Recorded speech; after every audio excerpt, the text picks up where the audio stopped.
everybody, I'm Zangetsu 134. I'm Average Show Squad. And with us tonight we have... I'm Jared.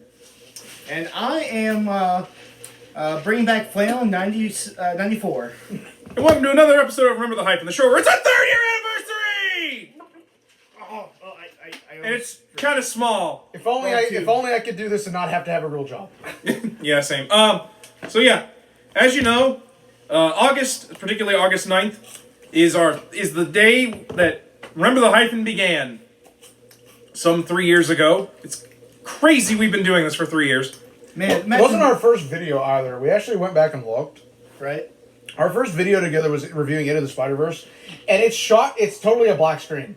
Yeah. We tried shooting it with no lights. It didn't work. What is it? Looks awful. Well, to be fair, that's Spider-Verse and particularly Christmas Eve marks the beginning of him and I filming together, which is We what need to redo that at some point. Maybe for Spidey Miss this year, we'll do a cross like a couple years later. Maybe. If we do Into the Spider-Verse, like looking back a couple years later, just because I love I love that review, but damn, there's no lighting. You can't see jack shit. Well, we technically did that last year with Spider-Miss. Oh, that's true. Well, I mean, we could talk about doing the episode because that. So this year we can review Turn Off the Dark. Fuck you. We're gonna do both versions of it. But yeah, that's actually considered what we call Remember the Hyphen Season 0 because we didn't even call it. We called it the Average Zangetsu Podcast. Which calling it Season 0 is gonna be the closest to an anime reference I will ever fucking do because it's technically a Yu-Gi-Oh reference. Well, no, man, it's like Youngblood issue 0, man. It's a first issue, but it's a 0. Okay, so who's gonna dye whose hair is green? I'll dye my hair green. No, ain't nobody Next year we're doing gonna do that shit. Remember the Hyphen Season 1.5. Listen, we already look like a Rob Liefeld comic because ain't nobody got fucking feet showing. And by the way, this is Diet Pepsi. I'm not because you thought I was drinking a Coors Light. Also, He's actually deployed the Coors camouflage. It's actually a Coors. What you're saying that I took out the? Yeah, you guys remember that commercial with the deploy the Doritos camouflage bag? You guys remember that commercial? Like they put it's like boring chips, put the Doritos in there, nobody steals them. Look, I'm old school. I just go straight whiskey. You also might see a kitty come in here because this shed now has a barn cat that lives in it named Cheeto. Maybe we'll do that one day. He's our mascot. We'll do Drink the Hyphen where we all get progressively drunk as the episode goes on. What to spend the night at somebody's house because I'm not driving after that. Well, here's the thing: we're gonna have to we're gonna lock the bathroom so no bath time happens again. We're also gonna have to pick something we can actually talk about drunk. Also, you and I would probably have to not be as drunk because we have to still host. Well, first off, I just want to say, fuck Dan Slott. the Dan Slott The Dan Slott hate continues even though I'm drunk. And I'm like, Colton, you're drinking ginger ale like you're fucking Bruce Wayne. My parents are dead. Oh no, Dr. Fishing! No! Jesus Christ. But anyway, so just to kick off the anniversary, again, like we had a big shindig planned, and this is all that remains. So, Yeah. But hey, prefer a feast of friends to a big gathering. Exactly. Yeah. But So we do have something planned to record tonight, but first we want to talk about reviewing, particularly like important things like me. But yeah, so what are your guys' favorite memories of the show so far? I know Jared, like you've guest starred I think twice now. yeah, he's been in a couple of hyphenated reviews. I think that was actually how we started talking to you. Was Lee mentioned that like, oh yeah, Jared watches your show. Yeah, I try to watch as much as I can. I think this is my 4th. I did Shang-Chi, I did you did No Way Home. Batman. Oh, You were No Way Home, I remember. yeah. So this is the 5th one. Yeah, and so but I remember like Lee mentioned that, and I was like, Jared is one of us. Instantly converged. Hello, friend. Who is your favorite Spider-Man actor? That was like the instant question. Wait, were you like Nick Fury? You were just waiting for him inside his house with the lights off? I'm here to talk to you about I'm here to talk to you about the Toby Initiative. the hyphen initiative. And I come in being like, I don't remember asking you a goddamn thing. If I have one more guest star knock on that door, we're both gonna be attending another fucking episode. Yeah, basically. But yeah, so You want to go first? You want me to go first? Oh, you go first. who does this? Who talks first? I talk first? You talk first? Whoa. somebody talks first. Is that a sequel trilogy reference? But Maybe. we're all talking, so therefore I talk first. But okay, It's not gonna stay. Oh, man. I'm actually surprised. it's once again well, actually, how many episodes have I been on? Because You've been on a couple. You've been on a few. I think you might be on the most. Really? Yeah, I Well, wanna you say- said Jared's 5. Like, I feel like I'm close to that, like 5 or 6 or 7. You guys might be tied. Lee has been on twice. Cody has been on twice. Riley's been on. Riley's been on at least 3. Yeah. But you've been in all the now you've been in all the anniversary. Right, okay, episodes. that's true. So that's. We And did then the all the- music one, Master Adam's Phantasm, Family. Can somebody amazing. pass the hot dogs? You Yes, were that- Empire Strikes Back. usually on Night of and the Living Nightmare on Elm Dead. Street. Night of the Living Dead. The horror trip. I think Doug has the Yeah, I record. want to say you've been in Yeah. at least like 6 I or didn't 7. go back and look, but I think Doug has the record. You might even be in more than that. But those are the ones I can remember at the top. We're promoting Doug to honorary co-host. He's always kind of been honorary co-host. You know why? You know how I do the record? How I beat it? He's I, He's the third hyphen. It's like the 5th Beatle. You sit in the middle now. Wait. Am I George Harrison? No, you're Stuart Studcliffe, obviously. I wouldn't make you be Pete Best because you can probably at least drum better than he could. Well, also that's Riley's role. Riley's like the. Riley'd be like if Wayne Brady won the Brady Bunch. Riley's just a, He'd be the Brady son that they can't talk about. Riley's just a simp, man. Let's move on. We've already established this. He's just a simp. Let's move on. Look, never cry for a simp. Well, okay, my favorite memories. I'll be honest. Okay, so of course, I still look forward to the first time we ever did this. Like, what I did with you guys, the family. Because I remember we had talked about having you on more than once. Well, yeah, but even what was great about that was that it wasn't just a review. We actually experienced the movie beforehand. Like, then immediately we did the review. Plus, we went and cock-blocked a couple that night. That was fun. Oh, yeah. no, yeah. We I don't know if Jared knows this story. So we went and saw Addams Family, the animated one, Yeah. the most recent one. It was. Not 2, but the first one. It But was. and it was like they were gonna go, and he asked me, "Hey, do you want to go?" I'm like, "I ain't got no fucking plans." Sure, Yeah. sounds great. I like Addams Family. Then Riley came along, because I invited Riley. I was like, "Hey, dude, we're going to see a movie. You want to come with?" And so we all went, and it was us and like this couple, and they sat way up in the back, like on Yeah. the top. And man, listen, if they went in there to like neck or something. He's like, oh, it's a kid's movie. Who's gonna fucking come see us at like 10 o'clock? We completely destroyed Man, any plans children. because we were laughing and commenting. And Oh, and every time- the theme came on, Oh, yeah. Yeah, every time. Da-da-da-da. That was yeah, if the they were closest- planning on getting anything, they didn't get nothing. Well, that was the closest we ever got to a Mystery Science Theater. Like a riff track. Exactly. I was gonna say that was the first time we ever did the Brad Jones thing of doing midnight reviews where we all sat in a car. We all sat in a car and just Exactly. I want to say that was like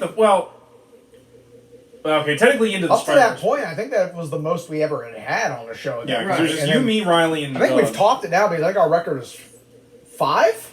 Yeah, 5 Yeah. for No Way Yeah. Home because we had 3 in the back, 2 in the front, so 5. And then, of course, like, I mean, I was a bit nervous, but it was really fun, and it was just so organic and so, like, you feel the energy to that.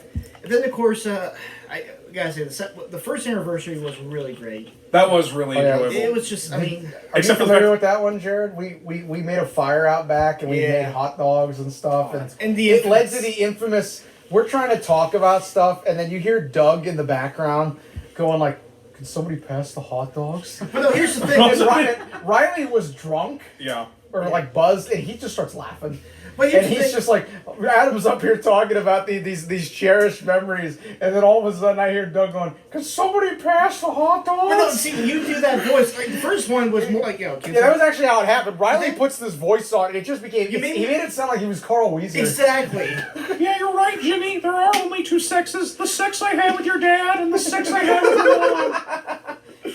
I only care about my llama and Jimmy's mom. I'm sorry. Oh, and then, of course, you guys try, put the whole Zodiac thing on me. Oh yeah, I remember. We did The Doug Witch Project. Yeah. Oh, I'm yeah. still Oh, that I'm was a super good proud one, of too. those That still one because we actually used some cinematography. Like we had composition and like Yeah. I You made actually the, made the stick figures. Like I took some like. Which, well, I twine love the and one with actually Doug. made them. The second one, it actually looked like a real fucking horror film. Yeah, We it were straight up like- did. I only wish I had shot it like sideways instead of Yeah. straight up. We also almost died that night doing the filming in that because that was back. That was at my old house.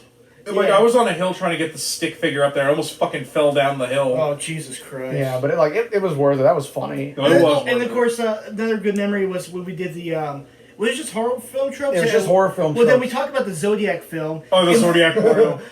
Let me get on this section. You made a meme out? I have a meme. I freezed it and put that on there. My Like, favorite's when I killed you and I'm like, what? my favorite from that is you. Like it's the same frame as him, like looking like evil as shit. I'll have to find it. It's on my phone. But like you see Adam over there, and he's like, I think I have it. Hold on, because I delete a bunch of shit off my phone. Those are on purpose. Yeah, exactly. Of course, I do love the music one, though. We just actually before we just start filming, we just said like we really should have done just. Oh, yeah. I think that's also the one where I talk the least in any Remember the Hyphen. The music one? Yeah, because when you two were so into it, I was just like, I don't have like a big opinion either or on music. I'll have to check Doug's Zodiac posting for the other one. Christ. Oh, yeah, the private Facebook the private shit posting group. That one where we just shit on each other. But no, this is why you guys never get drugs when I come, so it's your fault. But I wanted that goblin gas, Doug. You failed me. What, are you Soldier Boy now? Oh yeah. But yeah, yeah, the music one I do feel bad. It should have been 5 bands. Oh, that 10 was too much. Well, that shit was hilarious because it's just me sitting in the back wearing a fucking Devo hat and like doing the. I brought in my actual Devo hat I have. Oh, but no, I was trying to talk about the Smiths or something, and you motherfuckers used Snapchat to post my face on Morrissey when he was fat and shirtless. I'm like, I'm sitting here making that, and I sent it to Adam, and Adam starts dying. I'm still trying to talk. I'm like, I want to know what's going on. I'm like, gotta keep a show going. And then I find out later, I'm like, you motherfuckers. Yeah. Well, if it's that consolation, dog, I didn't. Ain't no party like the Communist Party. But and then of course my other, I would say the recent one. There it is. Oh, Adam. Just done, Adam. But like look at this shit. My favorite This meme man is is done. Is the one of me from the James Bond retrospective where I'm like doing that, like I look like an asshole doing like the like. You're like Jontron, like, you know. Yeah. My favorite was we did the Superman retrospective recently, the Christopher Reeves one, and Adam adores that dumbass face he makes at the end of the first one where he's like crying and he's mad and he's like Adam recreated it and I uploaded it and it was the first thumbnail. It was the first one YouTube threw at me and I'm like, yes! I didn't have to hunt for it. I have nothing against Reeves, it's just that face is funny as fuck. It's like when you make the jokes about Toby's cry face in the first Spider-Man film. It was even better when we went and saw it on the big screen at movies. Yeah. That was even better. Seeing that on the big screen, that fucking face. I mean, to be fair, the best thing in that movie was watching Clark have Cheetos or Cheerios with the old Cheerios logo. What the? Because that movie's so fucking old. Oh god! And my last memory I want, it's a recent one. It's the most recent video, the Watchmen one. That one I really enjoyed. Not one because of course I love the Watchmen. I love hearing you guys talk about and us having a discussion. It was actually the first time I could use both my literary and philosophical background knowledge with just being a recent graduate from college. I was like, man, this is actually a place I can have I have a discussion about this with people who actually care and understand. So it was like, man, I gotta say, it's really cool to have this community we have with the show. So I felt bad I zoned out during that. They were like gotten this deep question. And I'm sitting there reading the comic. I'm like sitting there just reading, and Adam's like, Colin, what do you think? And I'm like, I'm gonna be honest with you, bro. I zoned the fuck out. I was reading the story. It's still better than that time in the Lost episode where he was fucking buying Spider-Man rain while I was trying to have a fucking conversation with him. Which I have found that. I don't think I've ever shown it to you. I've told you about it. I did find it. I have the timestamps. But no, yeah. So after we're done, I'll show it to you. It's funny as fuck. Exactly. I am gonna edit that. I have it downloaded on my computer. I'm gonna just chop those bits out and just upload them. For those who don't know what we're talking about, we filmed this episode back when we first started. It was one of the ones where we shot it in my fucking yard in the car. And my god, that was the night we did 2 episodes. We did that and the Scooby-Doo live action retrospective. Oh right. And listen, I don't know what was in the water that night, but like we went off the fucking rails filming. Well, like, particularly we couldn't. I don't know what it was. Like we couldn't stay on topic. The Scooby-Doo one, I kept fucking laughing my ass off. So he would ask me, he's like, "What is so fucking funny?" And I'm like, Scooby, you're the son of Michael. He kept referencing that fucking picture. And I said it like 8 times. I kept laughing more and more. Meanwhile, I'm getting like more and more pissed every single time. Well, here's my thing. I'm like, I keep saying like, Doug's gonna fucking love this episode. Oh yeah, no, I did love that, and of course because the fucking Venture Brothers reference. Of course, it sounds like an Ed Wood film now. It's like you got terrible. Well, it also doesn't help. I kept doing the Shaggy voice that time. Yeah. Well, and then we shot this other episode. And all this crazy shit happened. Like, we're talking about characters getting old and stuff, and like the version DC and Marvel seem to have to it. Something we've talked about numerous times. And he goes on a tangent and he brings up fucking Spider-Man Rain. Yeah. Now, mind you, at that point, I had bought it a couple months prior. Excuse me. And it got lost in the mail. Ooh. Yeah. And I was sitting there, I'm like, I wonder if it's cheap enough again. So I pull out my phone while he's talking. And I go to Amazon. I'm like, oh. And meanwhile, I have like this, and I'm like, shit, like fucking like $20 total. Yeah, and I meanwhile, had to place the order. I'm talking about sent off, and he looks over at me, and I'm just sitting. And he looks over at me, and I'm like, I smile, and he's just like, what the fuck? Why are you looking at so many pictures of Spider-Man? Are you fucking buying it right now? Yeah. What is wrong with you? And I'm like, I don't own it, man.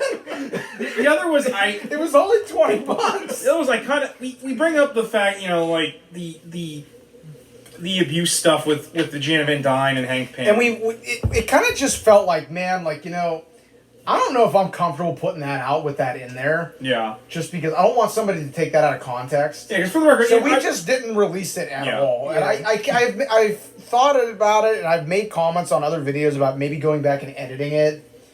Or like putting like some kind of a notice on the front that said, hey, like, I edited this, something I didn't feel was in good taste, so I didn't want to offend anybody, so we took it out. And keep in mind, we aren't even At this like point, I'm just gonna cut the good bits out of the motherfucker and just upload it. And like we weren't even like being rude about Janet, but it was funny because we've referenced the shit in that episode so many times. Like, that happened. Later on, this man brings up Pixar women and gigantic asses, and it just fucking kills me. And like, we've referenced it so many times. And that video's not even public. Yeah. No one has seen it outside of the small circle of the people that do the fucking show. Look, you understand. Yeah. So that's why I'm like, I'm just gonna chop this and just upload it.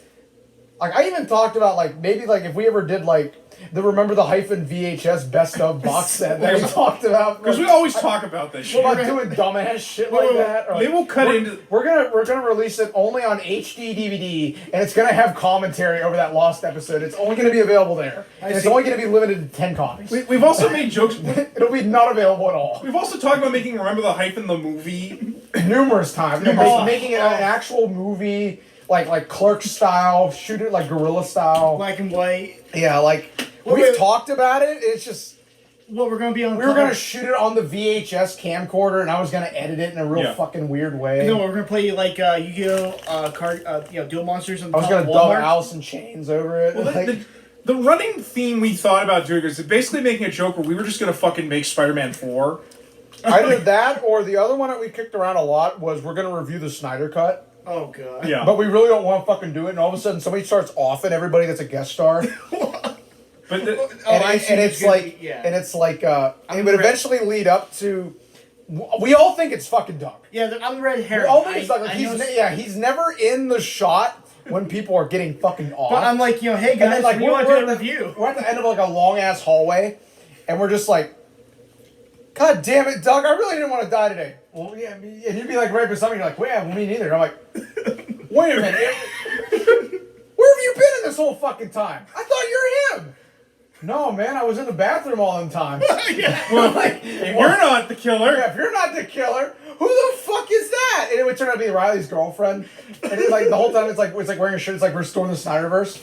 Well, wait, you're gonna kill us because we don't want to review the Snyder Cut? No, this is just a shirt I had. I didn't want to ruin a good one. First off, it'd be like a huge. It would just be a huge shit post, right? About this fucking Snyder Cut, and then we get to the end and we all sit down like, all right, welcome to Remember the Bam, cut credits, no review. The other joke is it's him spacing out in the it would end with him spacing out. That whole thing was just him like fantasizing, like spacing out about while I'm talking. And like it ends with me like talking about like something like really deep like Watchmen. And that's our review of Watchmen. What'd you think, Colton? And then it zooms back in on me. And no, that's how it ends. Oh, we had a couple ideas. Like it'd be funny as fuck to shoot that. Well, I was okay. Well, you gotta at least include in the movie my idea for a podcast. Forget the Hyphen. Oh, yeah, this man has pitched Forget the Hyphen. Him and Cody pretending they're us, and then slowly, like, you'll see me and Adam, like, lean in, like, we're in the back seat and be like, I'm gonna get both of y'all for fucking copyright infringement on this shit. But the idea would be is that we would be totally also like we'd be looking like Gen Xers of like Forget the Hyphen. It's like these fucking assholes talk about fucking cartoons all day. Let's talk about real stuff. We're gonna talk about Limp Bizkit. Let's talk about Sons of Anarchy. Sons of Anarchy. Yeah. We're gonna talk about Breaking Bad. I think one of the other jokes is you and I were just gonna come back to the car. open Be like, up. get You're the like, fuck out of my vehicle! yeah, How what the the fuck fuck you you doing in in my here? Jeep? How did you even get in here? And we just run out. Yeah. We had one where we were gonna get a fucking drawing. This is like we had this idea one time. Riley was supposed to shoot with us, and he didn't do it. And we literally had a piece of paper. We were gonna fucking draw him and have him in the back seat. Yeah. Oh, it's fun. Because I thought that shit would be fucking ridiculously hilarious. No, this says not to interrupt, but you know what? This has been the thing. We're gonna do movies. We also got to think about spin-offs. Like 3 years, but is it What, are we doing the extended Hyphen universe? Yeah. 12 years of hyphen. the hyphen verse? We got to think about the hyphen verse. Oh man, I can't wait for that spin-off where it's just Adam tied up to a chair while I talk about how bad Elektra is. Oh, turn it off, I beg you! It's like that scene in Clockwork Orange. I've got his eyes fucking open up on shit. Exactly. Well, I mean, we got to think about the Doug brand. Doug's. Quail Man, the movie. You're glad there's evidence here right now. What's that ever stopped you? Oh, I never got caught. But ain't nothing. Listen here. I loved you in Riddler, by the way. Yeah, you were great. What are you doing? My face is dead now. Anyway, look. This is not how Doug planned. Look. Oh, this is not how this is supposed to go! I hate you, motherfuckers. Point is, what's wrong with me doing bathtub reviews? Drunken bathtub reviews. You know what, Doug? If you want to do it, we will film And that. Cody was my cameraman because he has to save me in case I drown. Now let's talk about Gremlins 2. Welcome to Channel Hyphen. By the No, way, fuck you. that is a We're reference to the not Family gonna do that. By the way, it is a reference to a Family Guy joke, so I mean, I'm just making a joke. I'm not plagiarizing. I know they're out there, my critics. Oh, what? Seth MacFarlane doing that when he also has No. plagiarized jokes before for Family Guy? Come Oh on. yeah. So. But yeah, so, like Jared, your favorite memories of the show so far? No, you're good. I just this is forgot fun. we were just It's half the fun of this show is we go off the fucking rails. That's true. We're a crazy train. I don't have any specific favorite memories because I feel like I haven't been on that many episodes to have anything. But I love the concept of just two guys in a car talking. Because Oh, even though we stole from Brad Jones. Exactly. no, I'm just saying this because everybody does That I that. stole. Well, I mean, we're not Channel Awesome, so Two we're guys in a fridge start talking about shit. I don't like glossy, big, High extravagant budget sets. shows. Exactly. It's very intimidating. Like Siskel and Ebert. You don't want to see that type of show with these two? He's definitely talking about the Joe Rogan show. Oh yeah. Jesus. Hey, Cody, bring it up. Doug, you pull that shit up. Well, I just Never like do it. because you guys. I remember I was in the back. I would be hearing you guys just talk about stuff I was into, and I was always too intimidated to go up and talk to you myself. So Yeah. for the longest time, I just kept it myself, and then I eventually. I mean, it helps that him and I. It doesn't help him and I are huge assholes. We get down to it. Well, they Yeah, just what have was really- it like people get in trouble for like saying the wrong thing to somebody at work, and then I'm like, damn, come down to Fresh and hear how we talk to each other. I mean, me and him threaten to beat each other on a daily fucking basis. Yeah, I but drop a pallet on his foot, and he's like, why'd you do this to me? And I look back at him, I'm like, why the fuck are you standing so close to me? This is your fault. like he totally did it to himself. He talks to each other like people. Don't You know, stand- you don't mince words, don't and stand it's so very close to relatable me. because everybody talks to their buddy, to their family member in cars in very common places. It's very casual, laid back, and I love it. And to hear that in the back room was really fresh because I've never heard it. Fresh was that was. So you're saying we need to amp it up and do this on a plane? I am tired of these motherfucking hyphens on this motherfucking plane. Look, there's Meadville Airport, which Everybody we get a strap small in. prop- we get a small prop. Everybody strap in. And every I'm episode, about to fucking hate on Dan Slott. every episode, we just jump out, parachute. I'm not fucking doing that. Let's Oh, see, here there comes the fucked. part where we bring up the Ken Penders furry porn. what the? Wow. But yeah, sorry about that. Oh no problem, no. But anyways, that's really drew me to hear it, and I don't remember how it came to be. I don't You know, to be fair, Well, that's like you talking to us, because like I said, Lee told us that like, hey, Jared likes your show, and he's into a lot of the same stuff, and I was like, oh, cool. And I remember I just struck up with you one day. I was like, hey man, I heard you watch me and Adam's show, like. Well, it was the holiday special because you were talking to Ben about that back when Ben was in OGB. Yeah. Yeah, you were talking about that, and then I messaged you, And then it kind of went off from there. Yeah, and I was like, hey man, like don't ever hesitate. You can come up and talk to me. I'm a goofy motherfucker. I don't hate nobody. You understand? It's like West Side Story, you know. Hell, it's refreshing to have and someone fresh. to talk to. Like, It's that was funny why you me bring and that up. Adam got hooked up. It was just refreshing, and I'm like, you understand what the fuck I'm saying? This is rare. Well, it's also more or less.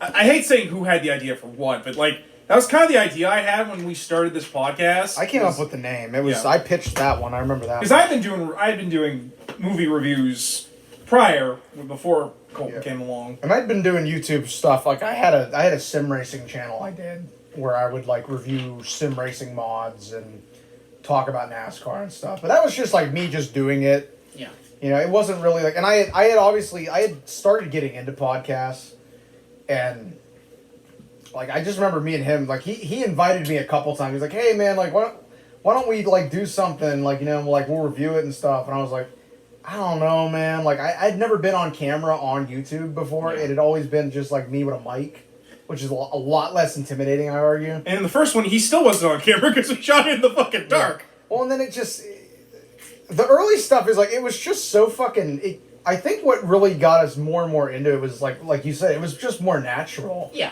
Like hell, we shot Captain Marvel, and I had the flu that day. I had still come to work. I had outworked 3 other people in the same department. Oh. I had gone and seen the movie, and he's like telling me the whole day, like, yeah, we don't gotta go see it, man. Don't feel like I'm like, no, we see movie. I'd kill myself to go see movie. I don't care. Through willpower. Because like he was driving me home because I didn't have my license at that point. Yeah. And so like, we went and watched the whole movie, enjoyed the fuck out of it. It was Captain Marvel. And then it took me like 5 minutes to get out of the seat. I was that out of energy and that like worn down, and like he's like, we don't gotta shoot the review, dude, if you don't want it. No man, I'm good. And then like I look so fucking dead in that video. No. Like I legitimately, I kind of went home that night and I think I like went into bed and I like died. Like my boss at that point told me like, if you don't fucking call off tomorrow, I'm sending you home. Like you are not coming in again. And the best part was we shot that. It was like what, March It was or winter. It was winter. Yeah, that's It what was it's cold like. as shit. I remember I went home, my fucking feet were froze. Because it was so cold, it was just raining, and it was like chilly, icy rain. There's no heat in this car because we can't turn the car on. Yeah, because it'll contaminate the audio because we don't actually have a mic. And that's also with we actually got through that one. Because after that, my phone started acting up where it could only film in like 34-minute intervals. Because Which was really fucking dumb. we shot this. That Raimi one where it was like 8 parts. Oh my god, that was bad. Because we shot it on phones back in the earliest days of Remember the Hyphen. As I've told Jared, it's like, because I think you asked me one day, like, how do you edit? And I'm like, what's editing? I was like, we shoot guerrilla style. I mean, before the podcast, we don't need to edit. This is Gonzo filmmaking. Yeah, like with the podcast, we don't really need to edit because like. Yeah, like I know how to. I took AV. I know you did too. Like we both know how to do it. It's just I don't see the point. No, it adds the charm of it because it's literally just a conversation. Like I think the most editing and composition we've ever done was like I said the Doug Witch Project ones, and then that fucking Blade preview where like we studied it. We had the same angles and the same pans and everything. And what about the like you did the black and white thing for both Night of the Dead and we would put a filter over. I had a thing called Super 8. That was like a video cam app that would put filters over it. So like we shot it in black and white. When we did Alien, like we went and watched that up in Erie. We shot it with a Super 8 70s filter over everything. Yeah. So like it was like the frame was going up and down at points, or it looked like it was damaged. Yeah. Yeah. It's like we would do stuff like that, and it was just more so like who fucking cares? Like I can't begin to tell you how many stupid costumes and shit that I've worn for the intro for no reason. That Batman one we shot where I wore the Batman mask, that thing was so tight on my face I had to take it off after, and I almost passed out because it like. And we shot a couple added things for that I haven't ever released. I have some more. I just like outtakes. Yeah. But yeah, because I remember I had asked you a couple times. I was like, why don't you come on the show and like talk like with us? Like I would remember like. Yeah. I pitched a couple ones where I was like, hey, we're gonna talk about the Raimi trilogy. Like, why don't you come on and talk with us about because I know you're a big fan of it. And it was always kind of like either like the scheduling didn't mesh or like I didn't want to push too hard to be like no I'm ordering you, come on the fucking show like at gunpoint, you know. Was the Soviet studios? Yeah, because like I remember like the first one we did was what was the first? Was it Shang-Chi? Yes. Yeah. Yeah, I remember like It's like I remember you telling me later. You're like I wish I had talked about it. I'm like, dude, you were fine. It was great. I would argue. Well, you can't really understand. Well, we're all self-critical. I get it. Well, plus that being my first one. I hate to sound my voice. Yeah. Like, it Now makes it hard to. I'm a little more comfortable. Yeah, I would say you've gotten a lot better. Yeah. Like with each one. I mean, it's kind of like what we went through, where it was like just kind of finding out, like, hey, what works with doing this? Yeah. What doesn't I'm work? noticing every one of you, all three of you, are kind of talking loud and clear because you know, Right. because you know you have one mic, you have one source. Well, for the audio.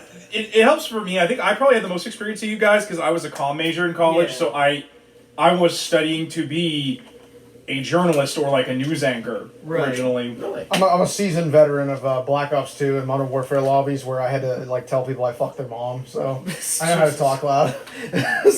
Like, you know, like that's why I do a lot of like when I have you guys on, I ask questions because I try to like get the conversation going. Right. Yeah. Not one. And then, of course, you were always telling us to bring water or something to drink to. The best one was he asked me a question one time and I had zoned out and I straight up told him, I'm gonna be honest, bro, I don't know what the fuck you're talking about. And then I just He about wanted to kill me. Like, I think I straight up told him, I don't know what the fuck you're talking about. What are we on about again? I forget. Jesus. He's gotten better for the record. You've gotten a lot I got better. ADHD, man. Like, Yeah, no, I'm like I said, sorry. you've gotten a lot better. Oh, yeah. Well, I know in the early days you were a little gun shy when we first started. So We ran my car battery out filming. Oh my God, I and I had to go jump. I remember that. Ski. That was bad. We had to go get Riley and have him jump. Oh, the mascot's off. No, Cheeto. Cheeto, no. She was like, "There's people on the screen." Now Adam looks like a Bond villain. Yeah, this is Cheeto, by the way. He lives in this shed. Oh, I see. Adam has joined Spectre. Yes, Mr. Bond. $1 billion. Would you like to have one more round with my wife before I fondue the world? Or would you like to fondue my pit of sharks? Oh, that never works. I'm going to have to do it for 1 billion There she videos. goes. And there he goes. Subscribers. No, they're putting Dr. No back in theaters. That's gonna be fun. Are they really? Yeah. Oh, really? I'll have to look into In a that. couple of weeks. Yeah. Interesting. It's up at Phantom. That's the one I'm the least interested in seeing, but that's mostly because I like Dr. No, but I'm... Got one word. Goldeneye. Put that, dude. Fucking love to see Goldeneye in theaters. Any freaking Any Brosnan one. Yeah. Which coming next episode, we're definitely finally getting back to the Bond fucking, perspective. The Spy Who Loved Me. Oh, No, man, I see. I'd pay money for Nobody that. loves A View for a Kill. I see. No, I don't, because I hate Duran Duran. Fuck off. It's I'll be honest, I've never seen the film. I just know the that worst song. one. It is definitely like one of the Like worst one of ones. the worst for I sure. know, ones. yeah, I don't but- care. I know. But Christopher Walken, yeah, he's fucking funny in that. But it's not a good. It doesn't make a good movie. I actually argue his Is it? worst is probably Octopussy. He's the villain. I didn't know that. Have you never even seen the movie? I just know the song. Oh, man, you're a phony. You're a big fat phony. I think for I me the said worst like- one would be Octopussy of the more ones. Okay, but- yeah, that one's bad. When the unauthorized one that year, Never Say Never Again, is better, you know you have fucked up. Yeah. And that movie's also not very good. If you also don't mind me doing a story, because I'm just happy you all have not fucked me over like Titus did the one day. I saw that Listen, video. Adam, bitches love trail mix. No, so for the record, I love you, Titus, but this day you did make me a little mad. Is this when just you what did we're gonna do every anniversary special? We're just gonna shit on Titus. it. No, I love Titus. We're gonna have to get him on. He's gonna come on one day with Did like we a try gun. invite- He's just gonna kill Did everybody. we try to invite him for the first anniversary? I tried to invite him this one too. Yeah, he said he just doesn't answer. But, He's Oh. too busy grabbing the trail mix and fucking His fucking red getting a shirt. slam piece. Jesus! I mean, I he know. asked Adam. Hey, man, you want a slam piece? Okay, I did. And I'm like, what the fuck? Titus, I don't know what the fuck you're talking about. What the fuck does that Did I mean? tell you that I was in a college class with him once? No. Yeah, it was. I know we went to grade school. I found a picture of me in like 3rd grade. He's fucking in it. Okay, so Yeah, I did- I think I show it to you. when I Yeah. went back to college, I did go. Okay, 2016, I went back to college. I went to Edinburgh. He was in my first year class. Actually, my first class. I want to say it was classical literature. Yeah, it was classical literature with Dr. Roving. And I remember. The picture of me and Nicole. That's me. There's Doug. Yeah. My goodness. But okay, so yeah. For uniqueness. The weird thing is, we're talking about like some a quote from like I want to say it was Psalms from the Old Testament.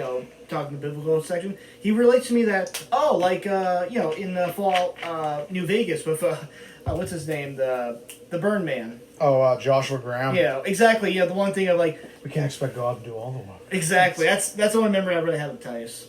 No, I love Titus, but like, so me and Cody went to go see the My Hero Academia movie. It's like one of my favorite reviews because I managed to get to see this movie when it was only in select theaters. And I did, as a fan of My Hero Academia, I did love like that review too. But yeah, he was already late for meeting up with us, and he drove up to Erie because we had to go see this in Erie.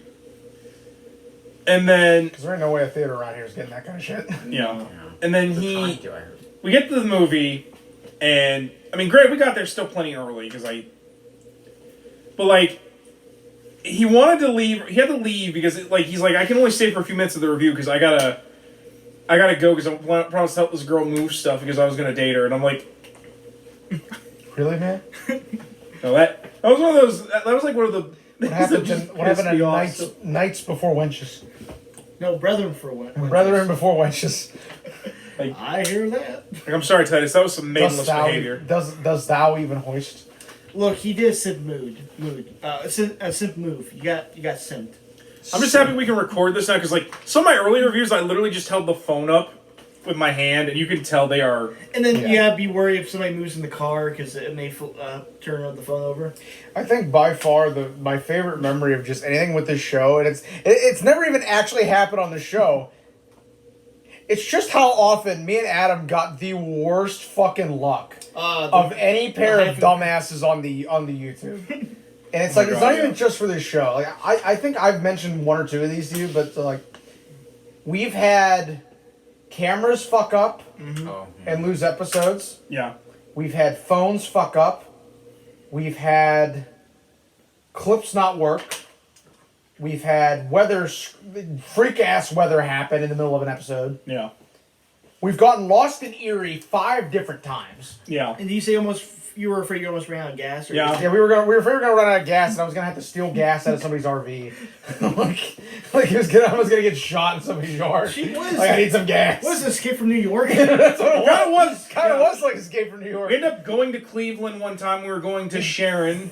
Yeah, we ended up. We're talking about a fanfic idea. We're trying to go to Sharon, PA, and all of a sudden I see a sign, "Welcome to Ohio," and I'm like, "What the fuck? We went too far." For the record, I wanted to just drive through Meadville to Sharon. No, I'll use Google Maps. Google Maps will get us there quicker. Google Maps took us on some back ass road. I felt like it was a Duke's ass. Like one of the roads we went on was literally a bridge under construction. There was only one lane. Everything else on the bridge was gone. I looked at Adam. We're crossing this, and I was like, "Adam, I just want you to know I've always loved you." like it was fucking Blues Brothers. Jesus. No, it was bad. Yeah, that bridge was sketchy. Then we end up in fucking Oil City, and I'm like, "Adam, we can't stay here. My ex lives here. I don't want to get out of the vehicle. We drove Get past me out of this town." We drove past firemen practicing on putting out fire at a building. Oh my god. I was like, what the fuck is this shit? That was the ultimate Hyphen experience. Oh, I wish we'd had Doug with us because Doug could have experienced our dumbass luck. No, we ended up in Ohio. The best was when we all went up to Erie and you were trying to tell Adam where this place was, and you're like, Yeah. Go down this street. No, it's this other street. I'm like, Doug, all these streets look the fucking same. It was it was Andora's tea shop. Yeah, 'cause you want to give me some I boba felt like tea. Toby in No Way Home. I was like, how is this helping? Yeah, I'll be honest. I'm not the best directions. Well, because like every time Adam's hitting the brakes, and I'm just going like, fucking slamming my head into the dash. I'm like, come on, man. I don't want brain damage. Oh god. Well, also was it like a construction? I felt like I was day, gonna get a fucking concussion. Oh, Like, what the fuck? like it's gonna change you much. I felt cause I get a concussion, all of a sudden I can do math. Oh my god. Yeah, all of a sudden I can do math, and I'm like, oh my god, Colton is gone. I am what remains. This is Colton with a K. I have evolved. All of a sudden I disappear, and all of a sudden Adam's filming the show, and all of a sudden just the spinal cord shows up, and it's like, then later on it's just me, and I'm just fucking bright ass blue, and I'm like, I grow tired of this show, Adam. These reviews. Oh, you gonna run I'm going to Mars. You gonna run a train on me too while we're doing all this bullshit? I'm sorry, Adam. I don't know how to review with you anymore. There's like 8 me's in the background, and we're all reviewing. And all of a sudden, I turn to that blonde chick from that one meme. I'm like, "Oh, you are fucked up." You are absolutely fucked up. All of a sudden, Joe Rogan's there for no fucking reason. You boys ever done DMT? I'm like, no, get the fuck out of here. So. You know, although man it was gorillas, so I couldn't finish it. And then of course, well, my classic thing with the hyphen curse. You know, when we did the anniversary, you were telling me where to go for your for the. Oh my God, Oh, yeah. Adam, this motherfucker drove by the property. No, I did. It's like we're sitting out in the yard with the light, and we're flipping it on and off like it's Morse code. I did. At first, but before that, I took the wrong road going to Jamestown or. Yeah. Well, then the best part is like we're sitting there with the sign, right? And Adam has his arm up, and I've got my fucking leg all the way up, and I'm like. I'm like, come on! How can you not see this shit? And we thought the one vehicle was him, and it wasn't. I'm like, oh no! Who the fuck? Adam's neighbors are gonna hate us. Oh no, I felt so bad. And thank consolation, none of this compares to the fucking shit. So we were in high school, and you know I'm not gonna tell that story because I'll tell you guys after we're done with the show. Oh Jesus! With it, because I realize I can't tell that story. Yeah. So. Coney Lake is a crazy place. Oh yeah. All right, so I think we've reminisced enough. Let's get down to the meat of the video tonight because this is gonna be a long one. I brought up a lot of my inspirations for this show, the things that I've blatantly ripped off, like Cinema Snob and Like my ass. Yeah. Tonight we're going to be talking about one of the things that I rip off a lot while also trying desperately to beat them to the stuff that they reviewed. Welcome to the most blatant ripping off of back issues I've done on this show. I don't know. And welcome, my friends, To the James Cameron Spider-Man script. well, I was more going to say Raiders of the Lost script, because we have not done one of these in like a year. Yeah, it's been a while. Was the last one the Listen, Green Arrow? there was a shortage of scripts due to COVID. I'm sorry. Was the last one Green Arrow you guys did? Yeah, it was Green Arrow. I Yeah. think. Escape from Supermax. No, I think the last one we did was Wait, what was it? Maybe some. Batman Triumphant, actually. I thought Wait, maybe I thought Green Arrow was after that. No, I think we did that one first. I don't know. Anyway. But one of those. It's been a while. We've kicked around ideas for this. Like, this was one of them. The Mario Puzo Superman one was one. Wait, Mario Puzo? Yeah, The guy who wrote The Godfather? yeah, he wrote the script. Really? Yeah, they brought him on to rewrite the script. It is 500 pages. Bro, it's You a want on fucking this? it's a fucking novel. You want in on this? I can give you a copy of it. That'd be interesting. But this was one. I found the fucking canon one from the 80s that I was like, I didn't even know this was available publicly. Which we probably will do, but I want to save that for Spider-Miss. Yeah, because that one would be interesting just to talk about. The fucking Dazzler one, which was still that was an Dazzler. acid trip. Yeah. So, anyways, like you said, we're doing the James Cameron Spider-Man film. Let's set the scene for this, trying to get this movie made. It is the early 90s. Yeah. Marvel is trying desperately to get some fucking shit going in Hollywood. Because their attempts thus far have been a very mixed bag, to say the least. Yeah, like we have a couple TV movies. We've got 2 Captain America movies, neither of which are very fucking good. which you can watch our review of on this channel. One of them wastes fucking Christopher Lee. Yeah. I don't understand how. Doctor Strange, the 70s TV movie, which we have not reviewed, and we're trying to. Yeah. I was gonna buy the Blu-ray, and then the motherfucker sold out. So now I'm just gonna have to buy the tape. I really don't want to, but I'm gonna have to buy it. The Captain America serial, which wasn't publicly available then, I'm pretty sure. Like, you couldn't buy that on tape. I don't think that came out on tape till like maybe the mid-90s when the copyright went out. Howard the Duck. The Dolph Lundgren Punisher film. Yes, I gotta take this off. It's getting hot in here. So take off all your clothes. And Howard the Duck is an underappreciated much gem in the catalog, if you ask me. Yeah. I love our review of Riley, where the thumbnail is me and Adam looking all happy, and then there's Riley in the background. Oh, Because I made him watch this movie, and he was like not awake. And I feel like I ruined his whole night. My favorite highlight of that is getting you more and more pissed off every time I did the duck thing with your penguin. That's a duck, man. Dude, that's a fucking penguin. That's a giant stuffed penguin I have. Jesus. I like penguins. Penguins.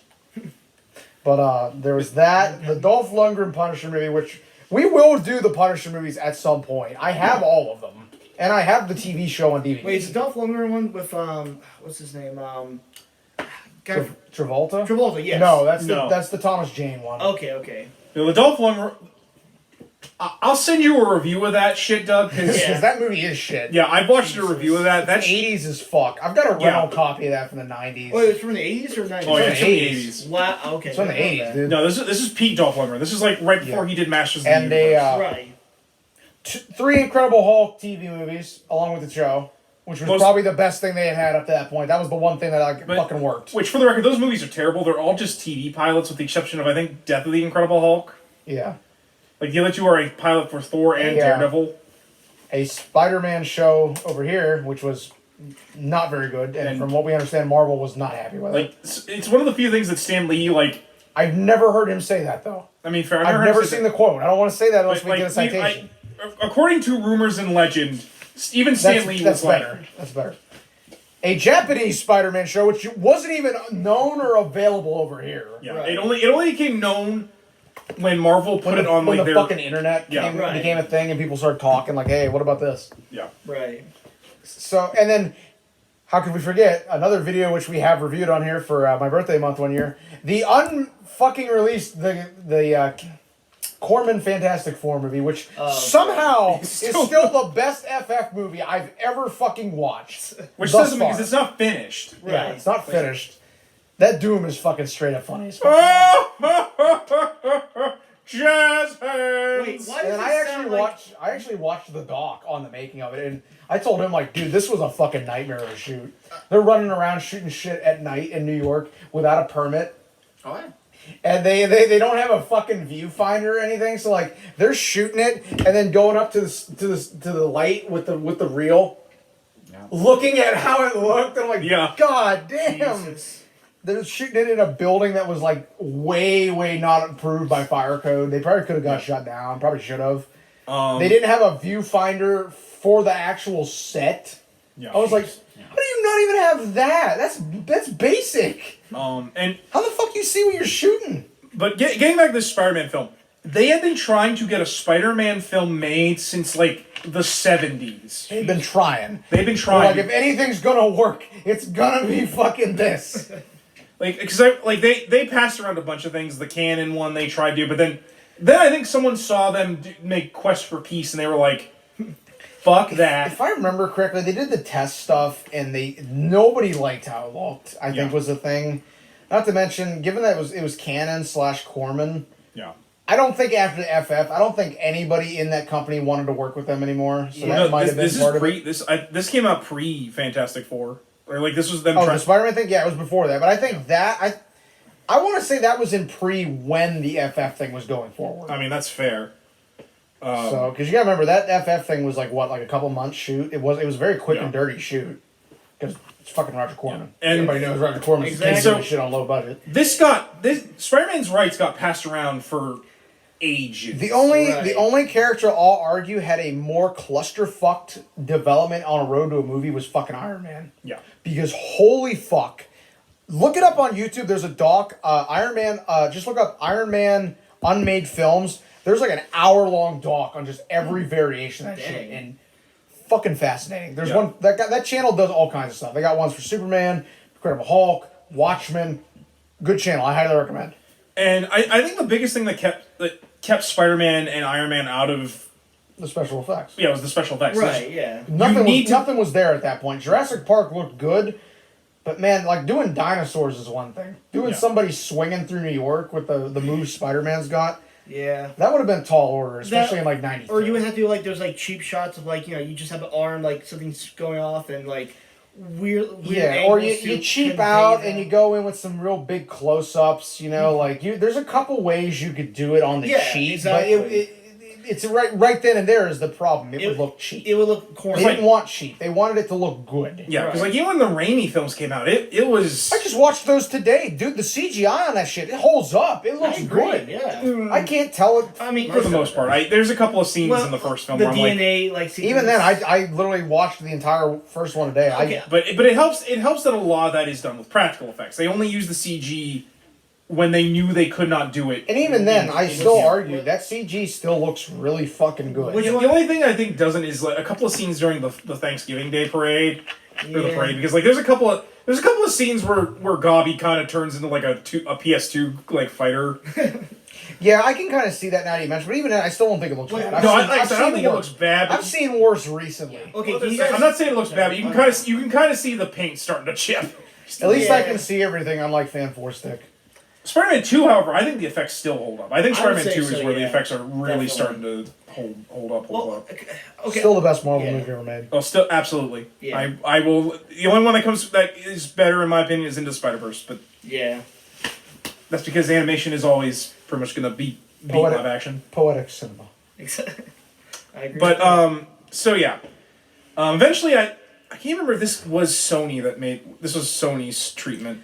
This was, I want to say this was prior to Sony getting the rights. Oh, you know what it might be? It might be Columbia TriStar because I think it was Columbia TriStar. This was before Sony bought the Spider-Man rights. This is before the offer came up, I'm pretty sure. Okay. I'm going to look it up just to be But- totally safe. the other thing is they could not find a decent director for this. Like they had Corman, they had a bunch of others. They could not, for the life of them, find a decent director What about Joel Schumacher?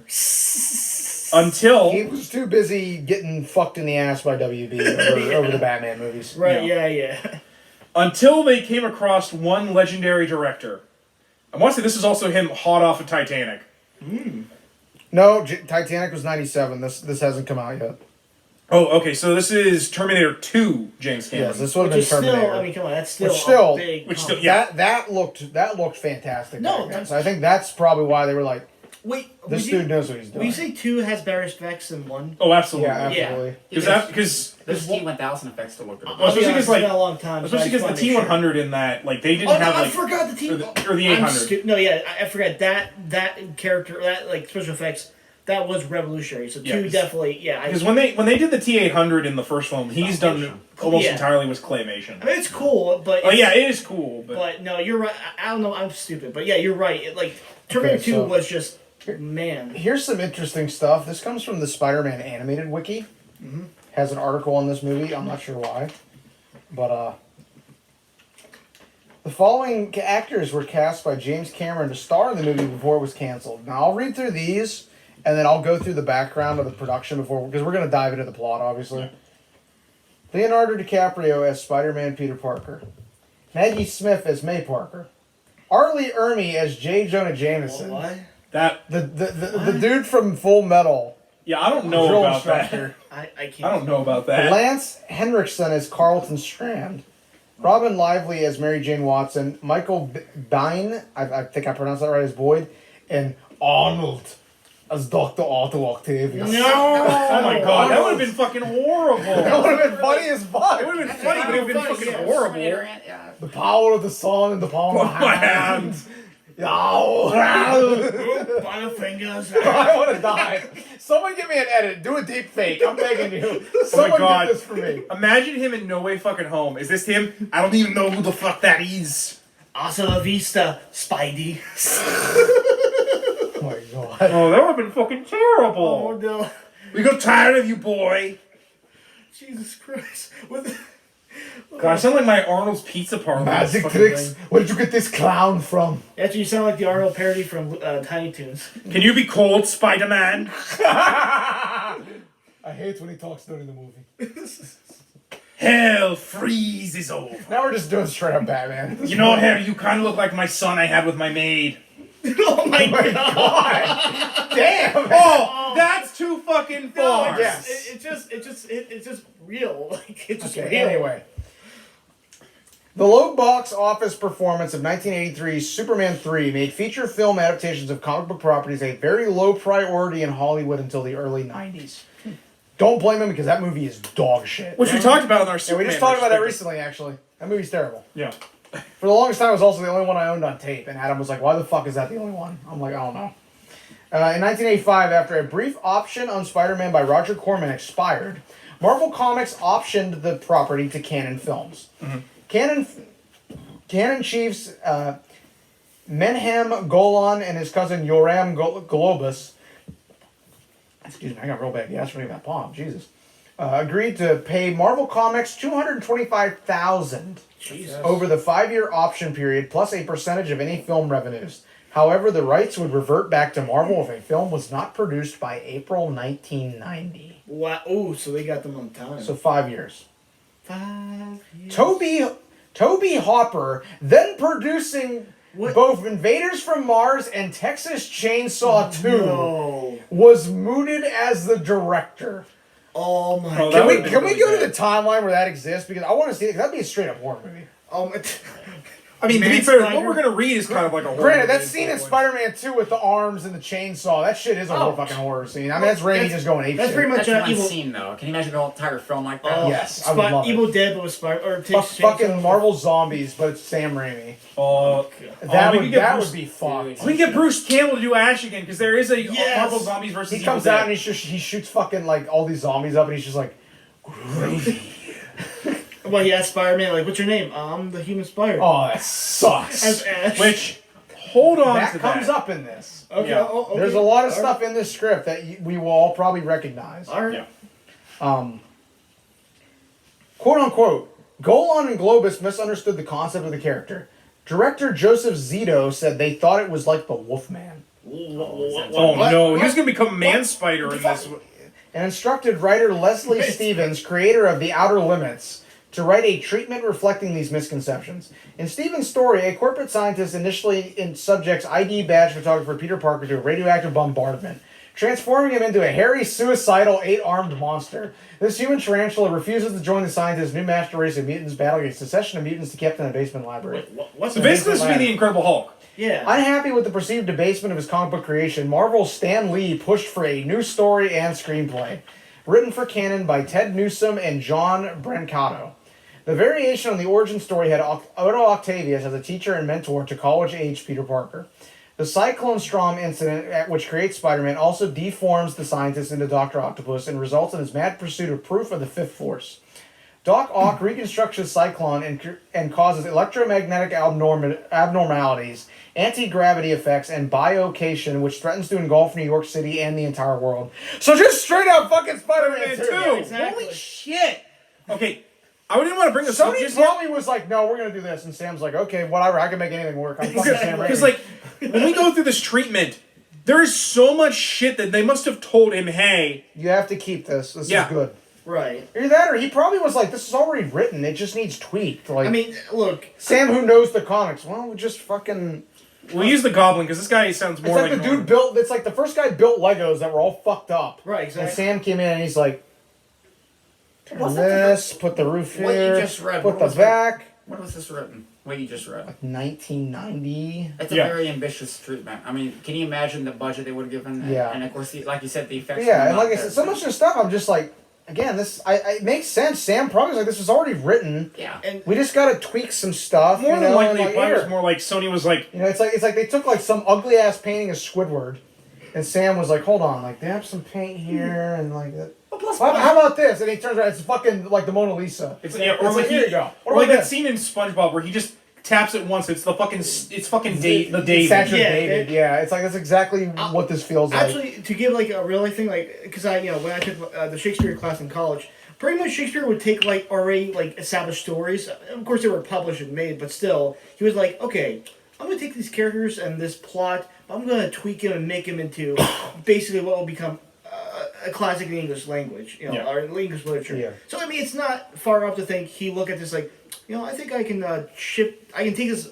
raw clay and make it into something great. Well, then Yeah. probably more than likely the producers were like, No, we got to keep this. yeah, like we like some of this. Can you Can you keep like it? write around it? Yeah, sure. Let me take a look at it again. So And Sam was like, a lot of this is shit, but I got some stuff in here we can keep. I can fix some shit. I'm an alchemist. I can turn shit to gold. No, like Sam Raimi straight up fucking is. Like at this point, Joseph Zito, who had directed Cannon's successful Chuck Norris film Invasion USA, which that movie is fucking awful. I If never you've all heard ever this. seen Well, this, it- it's no. bad. and to be fair, they did a lot of. Fucking like Russians straight up invade USA and Chuck's there. To Wait, fucking was it end the it. Wolverine? It's it's straight up Red it's Dawn. straight up Oh, fucking. Red Dawn, yeah. It's straight up Red late Dawn. '80s cheese. It's funny, but it's real bad. It's like Rambo with Yeah, but not as good. And with no thanking the brave Mujahideen warriors at the end of it. I'll stand with our brave Mujahideen brothers until the end. I loved when fucking the boys referenced that shit. That was fucking It's hilarious. like holy shit. I love when shows are self-aware. exactly. The new director hired Barney Cohen to rewrite the script. Cohen, creator of TV's Sabrina the Teenage Witch and Forever Night, added action scenes, a non-canonical comic for the villain, gave Doc Ock the catchphrase "Okie dokie," What? and altered his goal from the Fifth Force to a quest for anti-gravity. How the fuck is that a catchphrase? Well, wait, Whoops, Butterfingers. I mean- but he says it every 20 minutes. It'd get old real fucking quick. Hey, Otto, I'm getting some candy. Do you want anything? Ooh, Okie dokie. Butterfingers. Why you make it sound like the Pink Panther from the Hanna-Barbera cartoons? I don't know. Oh, Snagglepuss? Snagglepuss. Hey, Mr. Murgatroyd, I need to build a giant sun machine. Exit, stage right. Producer Golan then made a minor polish to Cohen's rewrite. Zito scouted locations and studio facilities in both the U.S. and Europe and oversaw storyboard breakdowns supervised by Harper Goff. Cannon planned to make the film on a then substantial budget of between 15 and 20 mil. Now, There ain't no fucking way they were doing this on that slow budget. and for the record, they probably would do it on less because Canon Because was... they would fucking filter it off to other projects. That's how that's what they did with Superman I have 4. a feeling they would, instead of doing New York, they would do Vancouver. Because wasn't that a big thing? Instead Yeah, of, like, They go a lot. shoot in Canada. It was a lot cheaper back like then. Friday the 13th Part 8, it was shot in Vancouver. That's like TMNT: The Next Mutation was shot mostly in Canada. Yeah.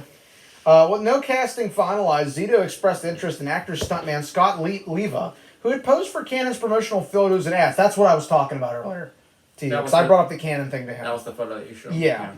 And made public appearances as Spider-Man for Marvel. The up-and-coming actor Tom Cruise was also discussed for the role, and God, that would have been terrible. Holy fuck, that would have been He bad. dodged a bullet on that. I'm glad we didn't have him for Iron Man either. Hey, I'm Spider-Man!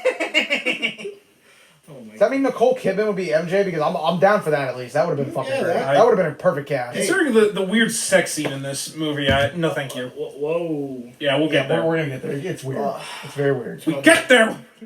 It's going to get weird in here. Yeah. Let's get dangerous.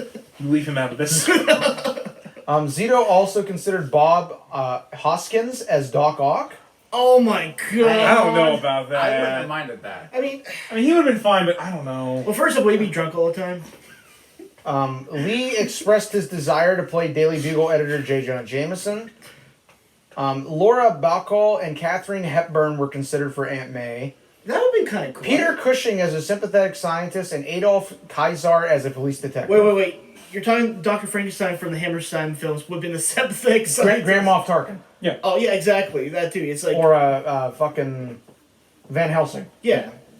But I'm just saying, yeah, he's a sympathetic scientist. With canon finances siphoned by the expensive Superman 4, The Quest for Peace, and the Masters of the Universe movie, the company slashed the proposed Spider-Man budget to under 10 mil. Director Zito opted out, but unwilling to make a compromised Spider-Man. The company commissioned low-budget rewrites from writers Shepard Goldman, Don Michael Paul, and penciled-in company workhorse Albert Poyen as director. It also made script altercations.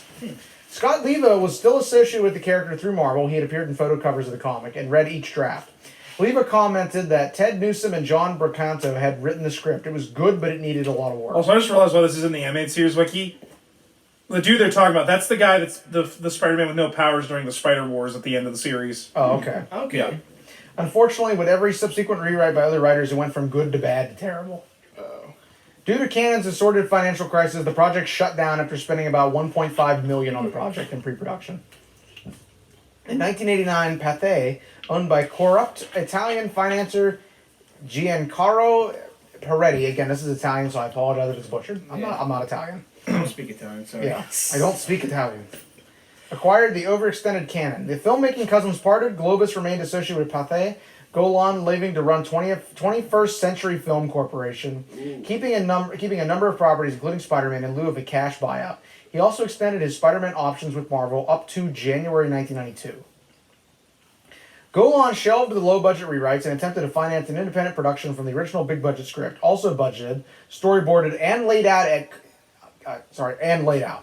Cannes Film Festival in May 1989. 21st Century announced a September start date and touted the script by Barney Cohen, Ted Newsom, and John Bracanto and Joseph Goldman. As standard practice, Golan pre-sold the unmade film to raise production funds, with television rights bought by Viacom and home video rights by Columbia Pictures, which wanted to establish a studio franchise. Stephen Herrick was attached as director at this point. Golan submitted this new screenplay to Columbia in late 89. Actually, the 85 script with an adjusted 89 date. Can't make this shit up.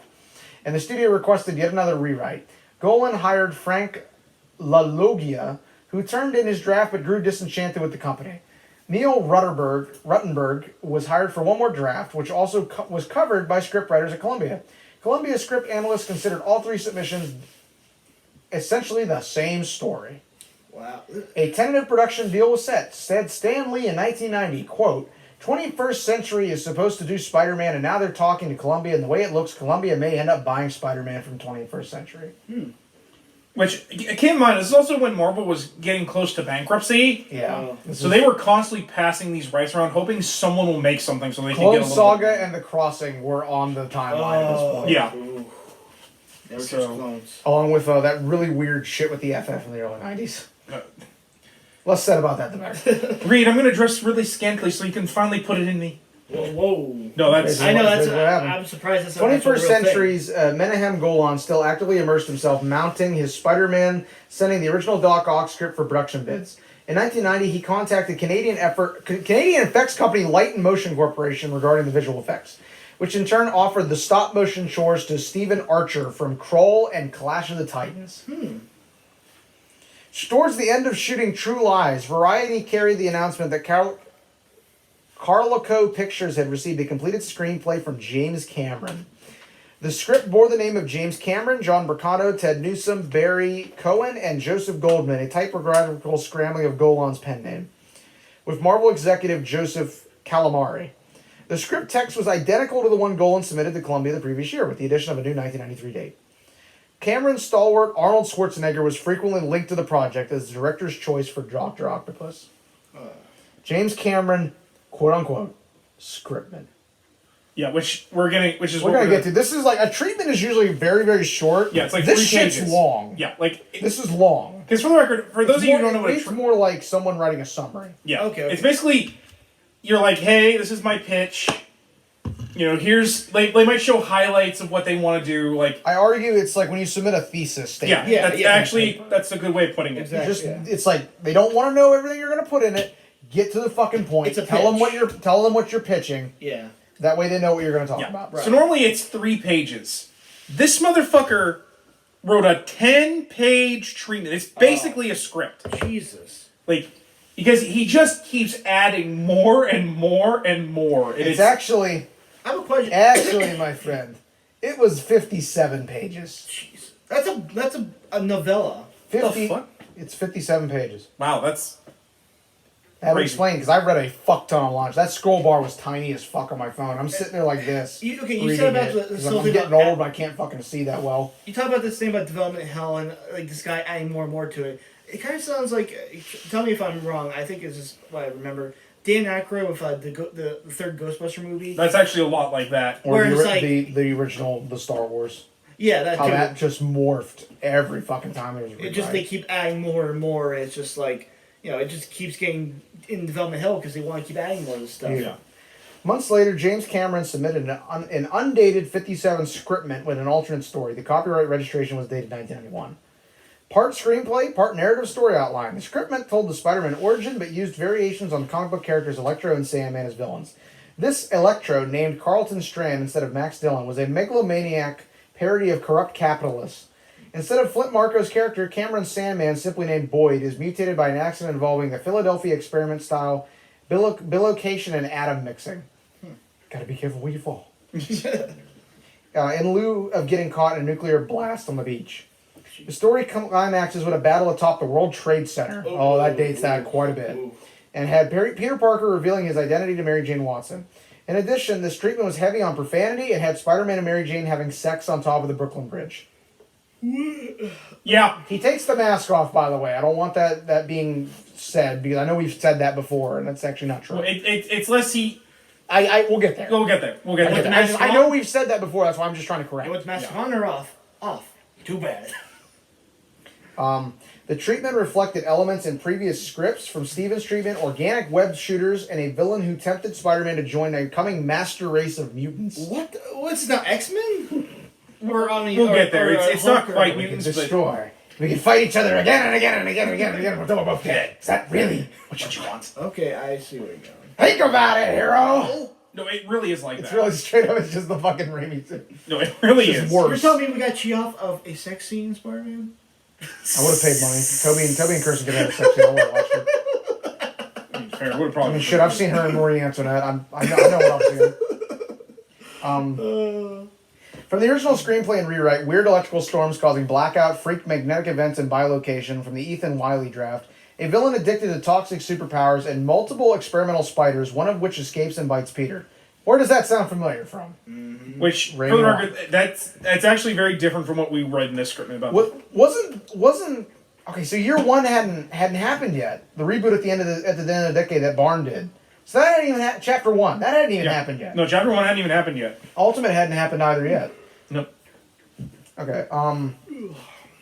Causing a hallucinatory nightmare involving Franz Kafka's The Metamorphosis. What? Wait. No, yeah. What? Yeah. They Kafka. reference that in the book. They reference Kafka. Wait, like, Doug's just like straight up like, what the fuck? okay, I get it, fine, But you're still like, what? well, like, are you saying like in the movie they reference like he's reading Franz Kafka? Well, in the treatment, he's like, it's straight out of France. It's out of Kafka's The Metamorphosis. Well, wait, this is like the pitch, the treatment. Yeah. It's like Yes, it's in there. It's straight up is written in Look, there. I read it. Other than the bug and man transformation, whatever, even though the Metamorphosis is a literal fucking bug transformation, Spider-Man's still just a man with spider powers. We're gonna get there. We're gonna get there. We're gonna get there. I'm sorry, We're gonna you're, get there. you're getting my As blood. soon as I saw it, I'm like, Doug's gonna have a field day. Patience, my Doug of War. We kill, we fight, we kill. We won't reveal the script, but we have to do it my way. But You know what, Sally? This is what we do at work. Like, this Yeah, I is straight up do this shit to him at work. It's funny. we do. He From the does. Frank Logia script, a blizzard of stolen cash fluttering on surprised New Yorkers. Hey, wait a minute. Money. Who can you trust? Me? I'm giving away free money. Where is the bad man? To quote the dude from the Al's Toy Bar, it's like I'm printing my own money. It's the Chicken Man! You can get it up for $1. And from the Neil Ruttenberg screenplay, a criminal assault on the NYC Stock Exchange. In 1991, Carlico Pictures extended Golan's option agreement with Marvel through May 1996. So, Colton has been born in 95 at this point, so I'm ready. I am at least born now. We've gotten to the point where I'm born. And also, at this point, the animated series has been on the air for like a year. Yeah. Really? It Yeah. was that? Wow. Yeah, they came out in 95. I thought it was 97 or something. But in April 92, Carlico ceased active production on it due to continued financial and legal problems. Litigation. When James Cameron agreed to make Spider-Man, Carlico lawyers simply used his previous Terminator 2 contract as a template. A clause in this agreement gave Cameron the right to decide on the movie and advertising credits. Show business trade articles and advertisements made no mention of Golan, who was still actively assembling the elements for the film. In 1993, Golan complained publicly and finally instigated legal action against Carlico for disavowing his contractual guarantee credit as a producer. On the other hand, Cameron had the contractual right to decide on credits. Eventually, Carlico sued Viacom and Columbia to recover broadcast and home video rights, and the two countersued 20th Century Fox, though not part of the litigation, contesting Cameron's participation, claiming exclusivity on his service as a director until yet another contract. In 1996, Carlico, 20th Century Fox, and Marvel went bankrupt. And meanwhile, Cameron's just sitting here being like, can I please make my movie about blue cat people fucking? I really want to make this movie. Fucker, he hadn't come up with that yet. He hadn't Oh, come no, up he with was thinking Titanic. about it, man. He was working on Titanic at this fucking point. And well, probably at some point he went to go see Dance with Wolves and he's like, man, this would be way better if it was cat people This fucking movie in a... hadn't even come out yet. Pocahontas then, whatever. I'm gonna be That honest. didn't even come out yet. What are we at, 96? Look, yeah, Pocahontas, so We're 96. We're Yeah, it's 96. 95. That was he's 95? a genius. 95. He doesn't watch that. He doesn't consider animation to be proper film. Oh. At least I don't think he does. I don't Wow. know. Regardless- I'm making this up at this fucking Yeah, point. I don't know. Regardless, Maybe when you go that's see the real. Blue Man Group, he's like, man, this would be better if they were like cats and they fucked. I just... Why Via, so Nicolas Cage? via a quick claim from Carlico, that's what we really need, is a fucking Nick Cage Spider-Man movie. I'd pay money. Give Spider Noir a have a spin-off. spin- Give Spider Noir a spin-off movie and just have Nick Cage do it. I'll pay. Oh, I watched the shit out of that. But no, it's also Step 4, question mark. Step 5, profit. It's I don't know how we get there, but Natural profit. Treasure meets Spider-Man. Sometimes I I would watch pay National money. Treasure just to feel something, anything. We're almost at the end here Okay, with this thing. But this is insane. Via a quick claim from Carlico dated March 28th, 1995, so it's 3 months prior to me being born, because June 95. MGM acquired 21st Century's film library and assets and received all rights into all drafts and versions of the screenplay for Spider-Man written by James Cameron, Ted Newsom, and John Bracanto, Manningham Golan, John Michael Paul, Ethan Wiley, Leslie Stevens, Frank Luglogia, Neil Ruttenberg, Marty Cohen, Shepard Goldman, and any and all other writers. Jesus. MGM also sued 21st Century Fox, Viacom, and Marvel Comics, alleging fraud in the original deal between Canon and Marvel. In '98, Marvel emerged from bankruptcy with a reorganized plan that merged the company with Toy Biz.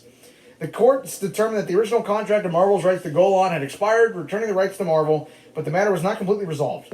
In 1999, Marvel licensed Spider-Man rights to Columbia, a subsidiary of Sony Pictures Entertainment. MGM disputed the legality, claiming that Spider-Man rights via Canon, 21st Century Fox, and Carlico. Trivia. There's a trivia section. I'll get to this real quick. Spider-Man would have been rated R because of its strong language, violence, and graphic sex scene between Spider-Man and Mary Jane. Jesus. Carlton Strand was very loosely based on Electro, but he never wears the Electro costume and is only called by his real name in the script. Sandman's name was changed from Flint Marko to Boyd. Like Strand, Boyd is never called Sandman. Because James Cameron was planning on using Electro and Sandman in the movie, these two villains were not allowed to appear in Spider-Man the Animated Can't Series. do that, yeah. Well, Electro did eventually show up in Spider-Man the Animated Series as the son of the Red Skull. Well, my question is, what about Shocker? Nobody cares about Shocker. You can't escape me! I'll chase you to the ends of the earth! Like, the closest you're going to get the Fucking Shocker... chasing Shocker like he's the guy that shot Uncle Ben. Like, the damn, closest you're going to get the calm Shocker in down. the movie, man, is Homecoming. Yeah. Because that character is too lame to hold a movie. After Cameron's Spider-Man movie fell through, John Semper Jr. did get to use Electro towards the end of the series, but ran out of time before he could introduce Sandman. Arnold Schwarzenegger was going to have a cameo in the movie as Dr. Octavius, which was intended to set him up for any future sequels. Christopher Daniel Barnes expressed interest in playing Spider-Man in this movie. Barnes even said, quote, "I have fought Venom so many times, I would hate to see somebody else get the chance." Can you imagine going with that route? I would have loved that. Oh, God. So there we go. We've set the scene. Holy fuck. So now we can actually get into the script. also, in the anniversary messaging chat, if you guys want to pull that up on your phone while we're following we along. have we have dropped the script. Yeah. Jeez. In case anybody wants to follow along. You may As have soon as available, go to type in Spider-Man Cameron script. It'll come right up. If you, it's in there. Yeah, he doesn't have fun. By the way, I guess. Well, then just you might have to flip it sideways because it's. Oh, yeah, okay. It's a little bit weird. Well, the only thing is, I am kind of getting low on battery, so if I get too low, we can mooch off me. Yeah. So, okay, so I'm gonna explain this plot to you guys because I want to watch your guys' reactions. I want to read them the intro real quick. Oh, that's fair. The title sequence. Is this the 57th page? Is what we're Yes, going to read? this is it. But to be fair, it's a very. We're not reading the whole thing. We're just Alright, going to glance fine, through it. fine. We're Basically, we're giving you running. guys the highlights of We're bullshit. giving you the All highlights. right. Okay. A treatment of Faded. A geometrical pattern fills the screen. Silver threads in moonlight. Part of a spider's intricate web. It moves slightly and we see behind it the glint of an eye. Pulling back. Two eyes blinking in the darkness behind a mesh of fishnet material. Continue pulling back to reveal a face. A face shrouded in darkness. Covered by a concentric web-like pattern. Behind the mesh, we catch a hint of the features. Not much. It is the eyes which command our attention. Pulling back, head and shoulders, a black night background. Wider still, revealing a muscular silhouetted figure, sitting cross-legged with zen-like composure. The arms are straight down between the legs. Behind the figure is some sort of steel structure. But wait, as we pull back, city lights have come into view, now skyscrapers, but they are above us. Sticking down in frame like the mothership in Close Encounters. Fuck off. Camera rotates now, 180 degrees. Also, I just realized this is what that scene is when Miles jumps off the building in Spider-Verse upside down. Really? Holy Or fuck. you could all say this is all coincidence, but it could also be, given that movie had so many references, this could be a reference. Yeah. Putting the city where it belongs, below us, and revealing that this figure is hanging by his hands by a thread-like wire, cross-legged and chilled out. Upside down, he's wearing a form-hugging bodysuit. Hard to make out the details in the moonlight. Who is this wacko? Keep pulling back. The figure is hanging like a spider from a radio mast high above Manhattan. There are familiar landmarks, Pan Am and Chrysler Buildings, Empire State. Figure, voiceover. Welcome to one of my favorite night spots. The service is slow, but the thing I like about it, it's not usually too crowded. The Empire State Building is lower than us, so there's only one place we could be. 1,400 feet above the street on the radio mast of the North Tower of the World Trade Center. A quarter of a mile below us, the traffic moves like corpuscles of light through the circulatory system. Corpusculars? Yeah. Yeah. Jesus Through the circulatory Christ. system of the city. Figure voiceover. It all looks so civilized from up here, doesn't it? Like there's some kind of logic to it all. It's all so clear. But you get down there on the street and nothing's clear. Yeah, that Okay, first off, I'm reading this at work in the break room, and I'm like they're not like. There's only one place we can be. It's on Empire. I'm like, Chrysler Building, and then I saw. I'm like, oh no, it's not what I fucking think it is. And I was like, and then it's like World Trade Center. I'm like, no man, come on. So I know it's not his fault because it was written before the attacks, but damn man, It's like, well, to be fair, Yeah. to be fair, the trade centers were almost more iconic than like the Empire State Building and the Chrysler. But also like when they're talking in the beginning about like like the web, and that's the first. Does that not remind you of the Raimi intros? yeah, it does. Like I could almost hear Danny Elfman's score over when I was reading. Because you literally fade to the actual web ending. So I really heard the score over it. Definitely. Because I'm so used to seeing it like that. So it is told in narration via Spider-Man, much like Of course, the Who am first I? one. Really want to know? my The stories. story of life is not for the faint of heart. It's just straight up like so much like the Raimi film. But here it's literally he's talking to the camera about his life, Oh my god. and I do like how it opens with him and everything's upside down, but it. Yeah, that's me. Yeah, that's me. You're probably wondering how did I get here? Wait, so he's breaking the fourth wall, like talking to the Because audience? he's talking to Fucking the camera. Bubba O'Reilly starts playing. In the We come back background. to him multiple times talking while he's Yeah. hanging. This is like told like almost like a flashback. Yeah, the whole thing's like a flashback. Yeah.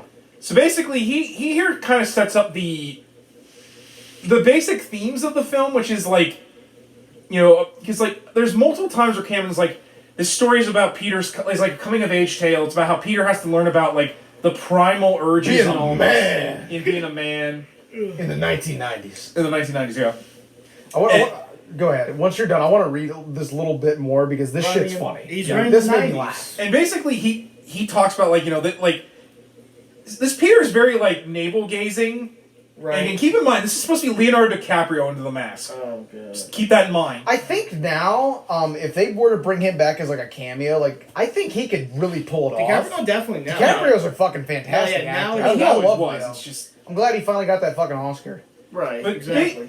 basically, he's like, it wasn't always like this, and then it would fade in. And literally, one of the first opening scenes is him popping a zit in the mirror. Ugh.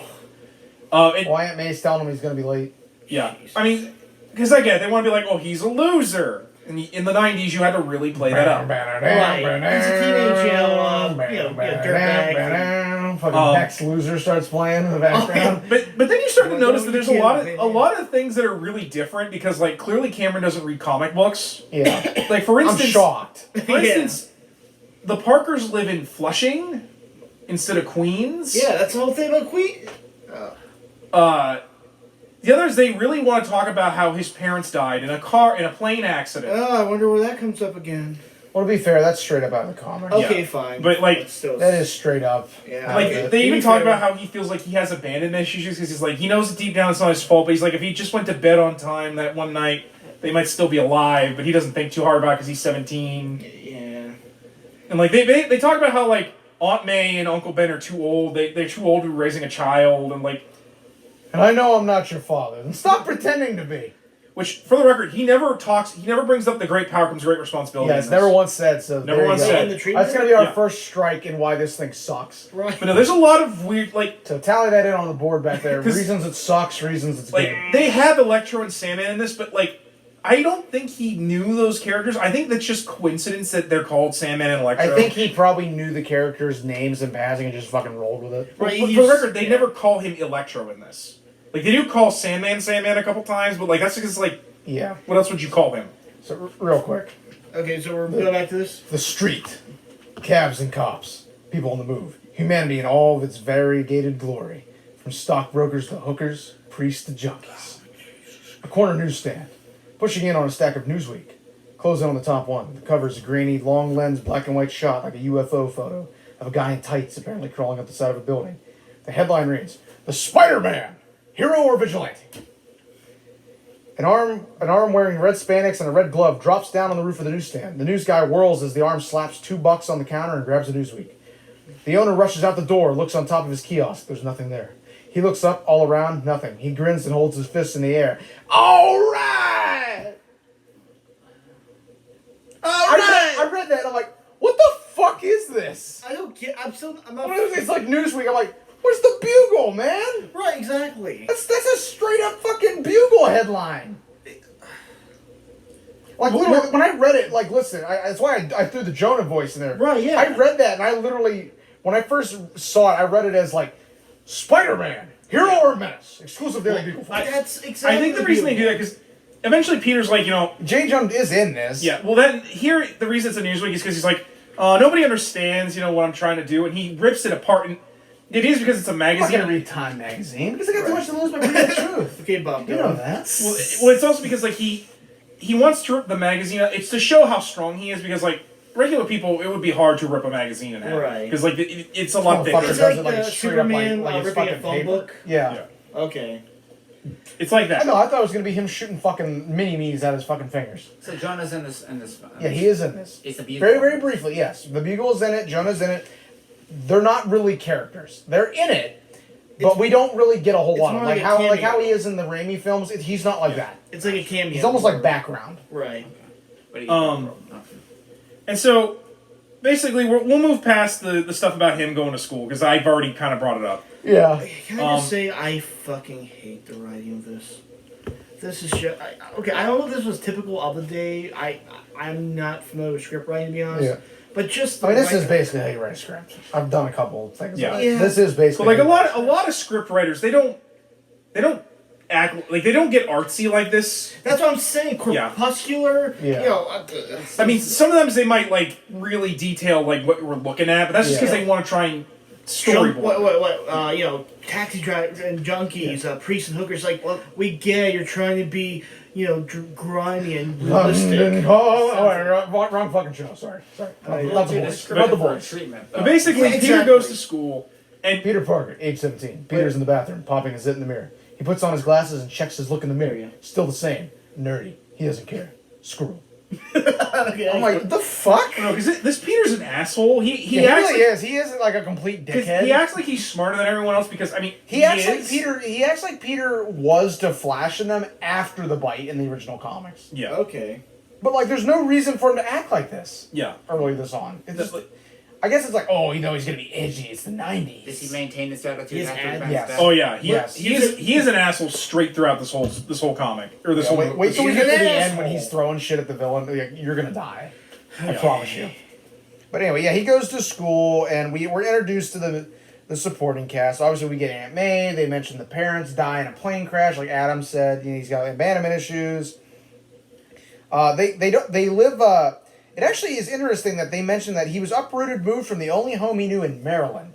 Oh yeah, this And I is. don't think that's in the comics. No, that either. was I think never- that's made up. Yeah, they always were in New York. His parents Yeah. were always in New York too. Like, Yeah, to Ben and May's modest bungalow in suburban Flushing, New York. What? It's not even Queens, man. Like, what the fuck Don't is they this? live like a brownstone, like an apartment? Has that always been a comic thing? Yeah, they always lived in a And- brownstone in Queens. And also the Maryland thing, is this supposed to be like, oh look, he's further alienated? Like, is that supposed to be? I think so, but like he's a baby when But he like gets. we're mentioning Exactly. like actual locations. Like they mentioned like he goes to school in nearby Forest Hills, a snotty high income neighborhood. Which is weird because like Midtown has always been more like just a public school. Yeah. Right. Like I know in the Disney or the Disney MCU stuff, it's supposed to be like a smart kid school. Yeah. Right. That was never a thing. Wait, into Spider-Verse, it was also a prep school too, right? No, that's a different school. That's a different school. And Yeah. that's Oh, Miles. okay. In fact, he actually passes Midtown in that. Okay. Peter's a bright kid. He doesn't have many friends. He's ostracized for his interest in science. Our MTV culture frowns on people who think too much. Intellectual curiosity is decidedly unhip. Who cares about where the universe came from or how the Greeks hammered Troy? Did you hear the latest Pearl Jam album? I died. I was like, then I'm thinking, I'm like, what? Fucking No Code? No Code wasn't even that great of an album. It wasn't even like a big blip. It on wasn't, the it wasn't even radar. like it was 10 or verses. It was fucking No Code. Once showing how much I like Pearl Jam, I know what damn album it was. It was fucking No Code. Cameron wrote this. Cameron wrote this. And Peter's like, I don't care because these idiots will be flipping burgers and shit. I'm gonna be a fucking super We'll scientist. see who wins in the long run. I'm like, oh my god, he's playing. He wears his isolation like a badge with an air of superiority. In fact, he's awesomely shy and desperately lonely and unhappy. This week on Queen's Bachelor. Yeah, basically. But whenever this occurs to him, he loses himself in his studies and finds a kind of peace. He has the 17-year-old sense that he knows everything about the world and can so clearly see all the things that are wrong with it. In fact, he's very insulated and knows almost nothing about human nature and all of its complexity. He doesn't even understand himself very well. Because of his life of the mind as his badge of superiority, he frowns on the pursuits of the ball. Okay, so basically, he's Holden Caulfield from Catching the Rye. Yeah. Yeah. Jesus Christ. Sports? Forget it. Worship that? Never. You know, I love this. Bunch of jock boneheads crashing into each other like stag elk in rut. Senseless violence. Girls, good in theory, but how do you talk to them? Dancing? No way. Tried it once. Not a pretty sight. Peter is a virgin, and after remaining that way for a while, he's your basic sexually pent-up adolescent. I'm like, Cameron, the fuck is this, man? No, like, this is not anything Peter is like. Peter, Peter is a dork and a nerd, but he's I not... really want to say Stan looked at this and was like, oh, we gotta get somebody to buy this Look what he fucking did to my contract. boy. I don't want this. They massacred my boy. Yeah. But... One other thing about Peter, he's a plucky kid. He's got true grit. He's never had an opportunity to prove this to himself or anyone else, but he will soon. Here we go, and this is where we get introduced to MJ. They mention Peter's captivated by her, though he doesn't seem to know she doesn't seem to know he exists. Teacher tells them to pair up for term science projects, and to Peter's surprise, Mary Jane comes all the way over to him and asks to be his partner.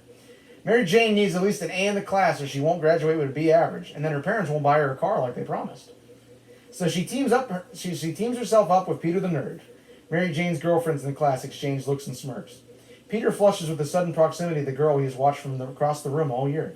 She even smells good. He feels giddy. Which, wow! Yeah. Like, granted, in the Raimi verse, we get that, but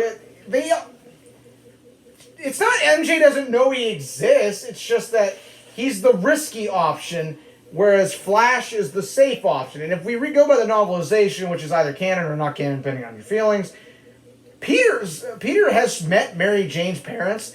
The dad straight up doesn't fucking like him. Right, exactly. He's too fucking nerdy. You gotta marry someone like Flash. He'll take you places. That kid's a fucking. Also, like, she's that's the kind of attitude that goes there. Then, to be fair, like, Peter doesn't, like, want to sniff her like he does here. Yeah, like, Right. this makes the Mary Jane? Like Aunt May? Is Yeah. that an angel? Like, that makes that look Yeah. poetic. This comes more like Spider-Man 3. Oh, she smells of strawberries, Peter. oh, yeah. Like, Now dig on this. Also, why did I get the feeling that... Fucking does the jacket off. Man. actually, this might actually be... What have I done? This might actually be like what they based It Dark has to Hero be. on. Was Raimi Oh still my- shitting on this all those years later? Yeah, He probably has to was. be. But I know James is watching this. I'm gonna shit on him some more.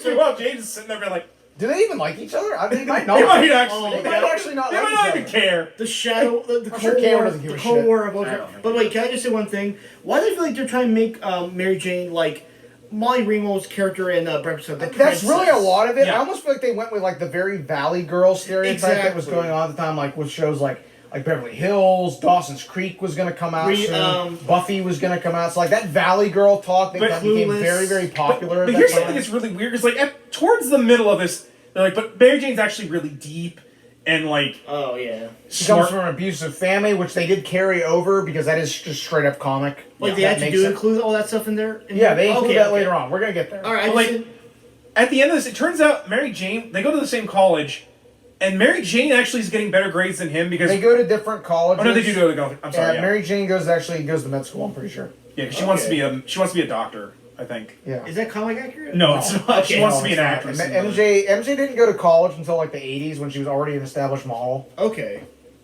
Oh, yeah, that's right. Yeah, 'cause she was a disco dancer or a go-go dancer when. Yeah. That's right.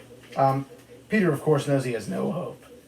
Mary Jane is going out with one of the school's top studs, Nathan McCreary, a.k.a. Flash. Yeah, which is not his name in No, the. that's His not. name is Flash- Eugene Flash Thompson. Nathan is a top athlete playing on the senior football team and the head of the gymnastics team. He is also a tennis snob and drives a Porsche.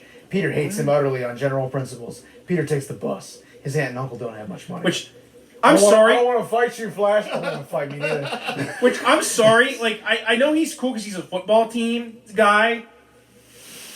If a dude was in gymnastics and played tennis, I don't know how in high school how exactly attracted they Okay, to women. well, listen, the Porsche makes no fucking sense because that's a lot of money. At least in like the Raimi film, he's driving a Mustang. That's a lot more logical. Well, I think Yeah, this horrible. they're going less with him being like a football player and his dad being an alcoholic, and more he's just an asshole. Well, he comes from a family with money. But that's Yeah. the thing. That's why I'm big. Okay, I understand football kind of can be a bit of a rich. You know, they're Actually, you know what having, this Flash reminds me of? The one from the MCU. The one from the MCU. Really? Yeah. I haven't seen it. But the thing is, but of course, the whole, like, you know, the tennis and gymnastics, that's like a rich kid, like, you know, the preppy kid would do that. Fucking playing lacrosse, probably. Don't have Yeah, you know, playing a Peter. fucking- Okay, I subscribe to the New Yorker. Oh, Winston, can I have some more caviar? Yeah. But the football, actually, it would have been there was lacrosse at football, because before they're like, oh, they're just big, dumb jocks. Here, it's like he's a rich kid. It's like, which one is he? Is I he think they're both? trying to say he's both, which Yeah, is. and then they talk about, not to interrupt, they talk about MJ too in the next paragraph. They Okay. go, Mary Jane is the popular girl in a Sosh clique. Sosh. I hope I said that right. No, it's Yeah. Or Soch. I think that's Soch. Yeah, 'cause Oh, it's like from social. the Outsiders. Yes, Yeah. exactly. Way out of Peter's league. She has it all. Looks, money, handsome boyfriend. Peter oscillates between despising her and fantasizing about saving her from a burning building so she will be eternally grateful to him and maybe What even the kiss him. fuck? I'm sorry, but I mean, to be fair, that one I kind of don't mind because I'm like, that is something like a teenage boy would probably think about. Yeah. but is that really Peter though? Like, Yeah, it's not- Yes. despising and hating. Peter is thrilled to be her partner for the term project. School lets out. Peter walks Mary Jane out to the parking lot. Flash comes zipping up in his Porsche to pick her up. In an awkward moment of condescending generosity, Mary Jane invites Peter to go with them to Flash's house to play tennis and swim in the pool. Peter declines. He has an honors student science seminar he's going to at a nearby university. Anyway, he doesn't want her to see his pale, skinny body next to Flash the stud. Jesus Christ. But, okay, so I kind of want to. I'm glad I was reading this in an empty room because I was like, what the fuck? I kind of want to, like, What is this? speed this up because we are like an hour 30 in. Yeah. But basically, so basically, You Peter know, the goes. anniversary was 2 hours the last time we did it. I know, but like, I'm more Yeah, worried about how time. much camera memory we have. Also, got plenty of it's memory. very hot Okay, but- here. But basically, this leads to Peter going to. They don't say where it is, but like, I'm assuming it's like the science lab they go to in. Like, Yeah, they go to a Yeah. university science lab, and I'm just gonna skim through this. Basically, it's the origin. He gets bit by a spider, you know, and Yeah. at first he kills it, you know, and he kind of, But- it doesn't hit him right away. But what's he weird- takes the bus back, and then it's kind of like straight up like the scene in Raimi, like, you know, he tells Aunt May and Uncle Ben, like, hey, I'm not feeling good, I'm gonna lay down. Real quick though, what's really weird about this is they weren't experimenting on the spiders in this; they were experimenting on fruit flies. One of them gets out and the spider eats the fruit fly and it like genetically alters it, and then it bites Peter. I don't even know if that's possible. Which also, it's just The idea is that, from what I read and tried to understand, basically they're trying to put a lot of this is like pseudoscience. they're trying to bullshit. genetically modify these flies so that they can like. Basically, it's their way of trying to like genetically modify us so that we could like they could take cancers out of us, cure aging, and all that. It's a big maybe because flies, especially fruit flies, are I think in a biology class at once they are used for like genetics. So Yeah. I guess that is more realistic. But like, it's so weird because like it just makes more sense for them to be studying spiders because like Yeah. It's a comic film. It's just But- science. Use science fiction. It's like Yeah, so we lead up into the scene that's very familiar to us who have seen the Raimi trilogy, you know, where he's like having like the flashes and stuff, Right. as he got bit. This goes a little different this time though. Yeah, this I'll shit's- read this. I'm picking and choosing what I'm reading. no, now. you read this. This shit's hilarious. He is racked by a convulsive tremor like a seizure. He is plunged into a psychotropic state, an abyss of dark visions which yawns beneath him. He falls into the maelstrom, barraged by hallucinatory manifestations. Disturbing images of webs from a POV as if crawling over them. Glistening eyes in the dark. Sudden predatory lunges. Prey struggling hopelessly to escape. A David Lynch bio-horror montage of Spider-World. oh my god, Shadowy images of rooftops, crawling over buildings and fences, leaping through the dark air. Peter awakens in the sunlight. He opens his eyes, relieved to be out of the nightmare. That if it was just a dream. He blinks, looking around and screams. He is about 80 feet above a high-tension tower, wearing only his underwear. What? Below him, the morning traffic continues to move along the street. Nobody looks up. Now, to be fair, I actually kind of like this. The idea that like he was kind of in like a weird like trance state. Like, like trance, like It's almost kind of like the stuff with the suit in the comics, the symbiote taking him out for like spins at night More like without a- him knowing Yeah, it. More like a the cartoons blackout? as well. yeah, like he's almost like he's almost like on a bad trip. Right. And I kind of like the idea that like he like the spider like genetics like instinctively took him to someplace high up so that he could be safe. That makes sense. So like I said, I kind of like this. But at the same time, it's really fucking weird, And especially. Yeah. This Well, is he runs back to the house, and he's like just in his underwear, and he's like dodging fucking people and jumping Right. fences. Well, and Like girls shit. that he goes to his school with, so that they don't. Of course, Yeah. that's supposed to be the comedic, but also that's like the fallback or the reference to how the original director or writer thought it was like a Wolfman story. Yeah, well, and this happens again because he goes and he goes back to the house. He gets stressed. He tells Uncle Ben and Aunt May, "Hey, I'm going to school," and then he slips back into the house. He goes into the basement. He just huddles up and he's like, he totally does not know what's going on. We get another one of these visions. This one I'm not going to read because you guys kind of get the gist. Yeah, yeah. Well, that's the one where I think they bring up the I can- maelstrom thing, Right. By They the just, way, they just mentioned imagine- it. or the metamorphosis. I mean, oh, okay, yeah, I want to see that one.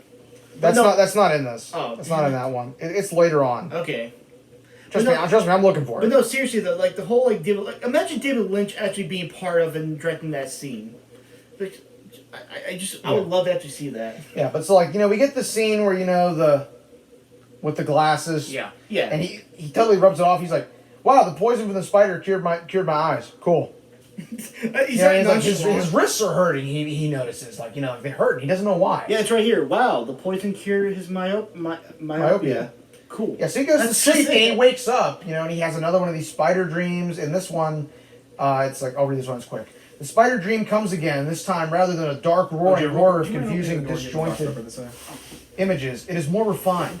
An aerial ballet of eerie grace, the weaving of an orb web from the spider's point of view, shimmering geometry in cold black space. Okay, I'll be honest. That's actually one of the first kind of like that Yeah. It's actually good writing. Like I actually do like that. It actually. and now we're coming to one of the more infamous scenes in So this. he wakes up and he can't get the sheets off of him. The webbing has come out of him in the middle of the no. night. Like a Yeah, wet like a dream. wet dream. Yeah. And he has the organics. Okay. Yeah, and so Well, he does- they're not it's like webbed little- the shit to him.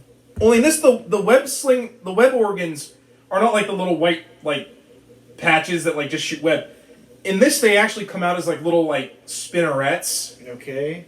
It's like It's really fucking weird. I don't know how they would have done that with those. The only thing I think is kind of similar to it. Maybe Raimi did this to poke fun at it. The scene with the hand, where it zooms in and it's got all the little hooks coming out Yeah. for when he starts crawling Yeah. up the wall. Little hairs there. Yeah. But basically, I think they did it because they want to make him look more like a freak and feel like a freak. Well, yeah, because he actually I makes found it. The Kafka thing. Okay, okay. It's in this scene. He gets out of bed, pulls the silky webbing off himself, realizing how strong the stuff is. He looks again at the horrifying spinnerets on his wrist. He is hyperventilating, freaking out.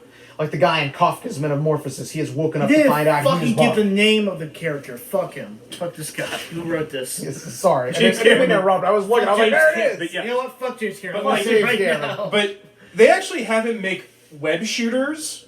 But these are basically just braces that cover up the organs so that he looks less like a freak. Despite the fact he has all these powers that allow him to do shit like that. Yeah. But basically, they protect the spinnerets while also allowing him to shoot the webbing. Right. Yeah. But it's so convoluted. I'm glad Raimi did not keep this. 'cause Well, and, it's- we go further on, him exploring it. They do the famous scene from Amazing 15, where he leaps out of the way of the truck and he's hanging on the building. They do that scene. There's actually a funny scene where he tells the kid to call and the 911. kid's just like, fuck this. Fucking rides away like, fuck this. Yeah, that was funny. Jesus. We get, and it says we get several scenes of it, and then so again, I'm cutting through this. yeah. Nobody really notices that he's changed, there's no, but this is where it starts to get really weird. So Yeah. in the class, he tells Mary Jane, we should do this on spiders, and he starts naming off all this shit about fucking spiders and shit, and Mary Jane at first is like, this is fucking disgusting. Why? Disgusting. But eventually, She's a girl. they even Oh, say, okay, yeah. Okay, fine. Well, and they even say it's like, Peter just wants to know more about them because he doesn't want to know more about himself. He can't tell her. Then we get this montage of him in a junkyard, practicing with the web shooters, and he's shooting cans and shit. They straight up fucking range. They also imply At he least they uses kept that because that works. They also imply he used up the webbing so much he has to constantly drink milk and eat food because he's because he's used up all the proteins in his body to make the web fluid. That makes it. I was thinking because it's white, it makes. I don't know. Drinking half a gallon of milk. He's doing the milk challenge. Exactly. Well, yeah, because I actually kind of like that where they actually go into what Peter would have to do to actually Aunt be May able is to maintain. pleased. Actually, you would, because you would have to use more calories. More so wheat that would make cakes, baby. sense. More wheat Yeah. cakes. Yeah. Yeah, so we get this, and then he starts doing this thing where, you know, he starts like doing the swinging and stuff, and you know, like he talks about how like it's like a power trip for him. You know, that he can go anywhere and see anything, and nothing's a secret from him. You know, and it's the first time in his life he feels like a man. And he's also I'm like, what the fuck is this? Like he mentions at one point, I don't think it's right here, but like.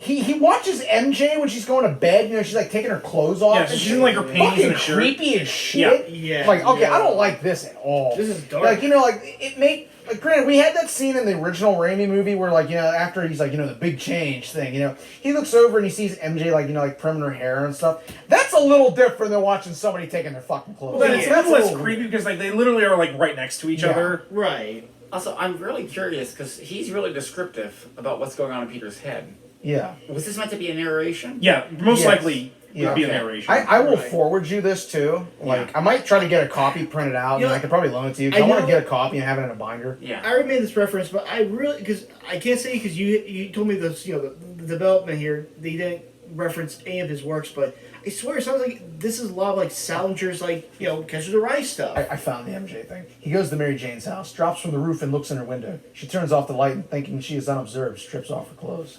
She slips into bed in just her panties and a t-shirt. But even this forbidden glimpse is too much for Peter. He loses his concentration, and with it his palm grip on the wall. He crashes into the rose bushes. He is bounding back into the darkness as lights come on in the house behind him. Like this is like straight up like some sitcom level shit. Like that Right. scene in Animal House Yeah, with the exactly. fucking ladder. That's what that reminds Oh, me wait, of. he gives like the cheeky look to the camera. Yeah, Yeah, that- exactly. But okay, so we're getting to the part where I want to talk about again, where I really noticed that this is like how much Raimi has taken. So eventually, Peter's like, I need to make money with this, which is again like in the comics. Peter was like, I want to make money with my powers. I gotta come up with a name. Peter has a piece of cardboard and a magic marker. He writes human spider on the cardboard. I'm like, that's it? That's the best you got? Oh, that sucks. I'm like, I feel like Raimi would have allowed us is like, oh, I'm gonna shit on this. And he eventually goes through the names. He actually writes Spider-Man and doesn't think of it for a minute, which I actually fucking hate this thing because there's not a single fucking hyphen whenever Spider-Man's name is in here, and we remember the hyphen. Yeah, there's just a space. I'm like, what the fuck is this? I didn't even notice that. You're right. This isn't right. He also referenced he wants to call himself Man Spider, which I might be a little cheeky reference to the older scripts, but Yeah, but so we get this thing, and you know, it's the typical thing. You know, he starts doing TV shows, and he's doing private parties. You know, and he comes up with like these web shooter like devices to hide the organics. You know, that way he can be like, you know, like, oh, I made it. You know, it's a secret formula. I can't tell you. You know, stuff like that to try to. He makes the costume and stuff. And then we get introduced to our villain, Carlton Strand, aka Electro, and like. There's a Spider-Man voiceover for this. I want to read you guys this just so we're introduced to this. You ready for this? I think I see it. We reveal the figure in the chair. This is Carlton Strand. He's in his early 40s and exudes power from every pore. He's wearing a very expensive custom-tailored suit. His hair is slicked back, very GQ. His nails are manicured. His watch is platinum. His E is the very image of vast wealth attained, not inherited. Spider-Man voiceover. Carlton Strand, you think Trump was big. This guy was bigger. There he was, sitting like a big fat spider at the center of his web of power and megabucks. And way out at the edge, he feels this little vibration. Strand's eyes are piercing, blazing with benevolent intelligence. He waves one hand minutely, and the TV set goes off. A man enters the room. Square-jawed, solid-looking man with powerful build named Boyd. Sandman. okay, Strand. I didn't hear what the fuck you said. No, can I do the voice for Strand? Yeah, go ahead. I don't give a shit. Find out everything you can about this Spider-Man. Bod nods and enters. So here we go. So we get this.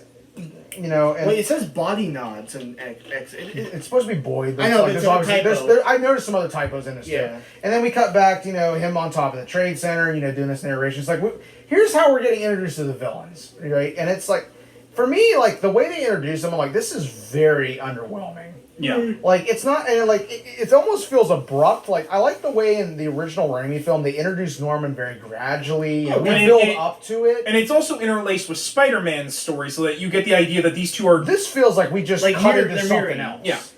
Well, also the Yeah. narration tells us his you know. Yeah. it's telling, not showing. Exactly. Yeah, Right. like, and basically he's like, but he wasn't always like this, and then it It's cuts like, I to... wasn't always your friendly neighborhood Spider-Man. Yeah, but he literally, it then cuts to we get like, probably a 20-minute scene of how Strand gets his powers. He was basically to cut it short. So Yeah, we can 10 get years some ago, going. New Mexico. Yeah, so he was in a robbery gone wrong. He ran into this art project that was like a lightning field, and he's hiding underneath these big towers, and lightning hits, and it basically fries the fuck out of him. But instead of killing him, it gives him superpowers because this is like a flashback. Yes. Yeah. Yeah. And, So, and it's you know, Spider-Man telling us this, which he shouldn't fucking know. Exactly. Right. Yeah. The POV is all Yeah, messed and up. so like this happens, and it leads into that, and we get these weird fucking scenes of Electro, like he can't have physical touch. He has everything. He can download hard drives. He can fucking shock things. He can't touch someone without killing them. And he has like this one woman come out. And she's like wearing like this fucking wetsuit and shit. Jesus. And he Wants to kiss her. He's like, I want to kiss you. No, I don't like being told no. He kisses her and kills her. Jesus. And then he undoes the wetsuit, zaps her back to life. So it's like dumb shit like that. Like it's just like, what the fuck is this? I was kind of on board with this until. It's kind of fucked up too, because he kills her, props her back up on the couch, and kind of sits there like, God damn it, and then he thumps her to bring her back to life, and I'm like, Well, also, wouldn't that burn her instead of shock her? That would fry her skin. Exactly. This Electro's way too smart because I love his reaction too to when he accidentally kills her. Shit.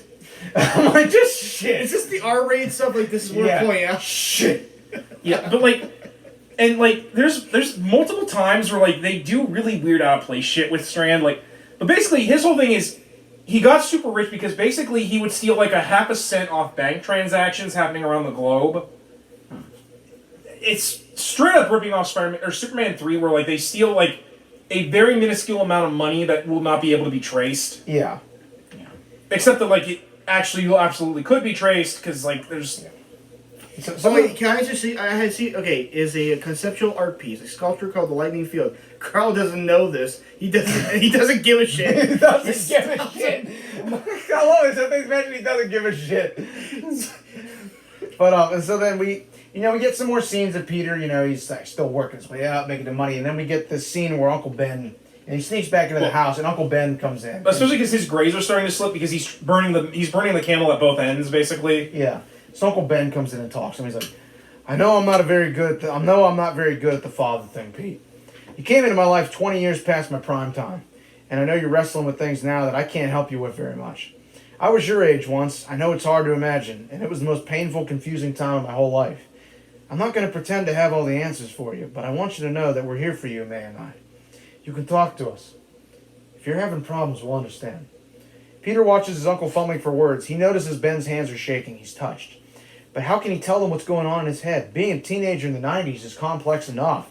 Ben is obviously thinking drugs, sex, gangs, but this Spider-Man thing would be impossible to explain. He doesn't even understand himself. Besides, he doesn't understand all the forces at work in his mind, conscious and subconscious. He thanks his uncle and tells him everything is okay. Ben leaves the room, knowing he has failed. Yeah, and he doesn't even bring up the great power comes. Yeah, he doesn't do the line. Well, this is the first Ben and Peter scene we get.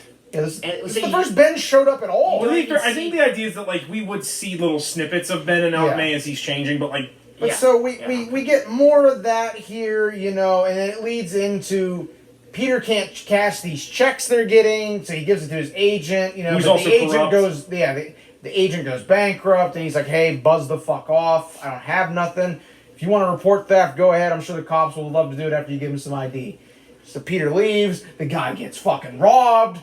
Peter lets him go, saying, I don't care. Well, he actually, he goes to the security guard. He's like, not my job. Which you actually don't mind because it's more, it's like, dude, it's not my job. The guy runs out. He goes to meet Uncle Ben. Uncle Ben's been shot. He dies before the ambulance can get there. And at that point, Peter is gonna hunt this guy down. And then it basically is the scene in Spider-Man 1 where he goes after the cop criminal, realizes that he could have let this, reveals that it's the same guy that robbed the place. Also the thief calls him the F word that is synonymous with a bundle of sticks. Yeah. Yeah. Or the butt end of a cigarette. Yeah. Also, because I know we're trying to skim, but I want to bring this up especially. So, the first time we see Sandman meet Peter, the woman that we see got electrocuted comes back and he tells her, hey, there's more people like you. And Sandman shows up and instantly wants to start fighting. And he shows up and it's Peter, he punches Boyd in the stomach, but his fist sinks in up to the elbow. He pulls his hand out and sees that it's covered with sand?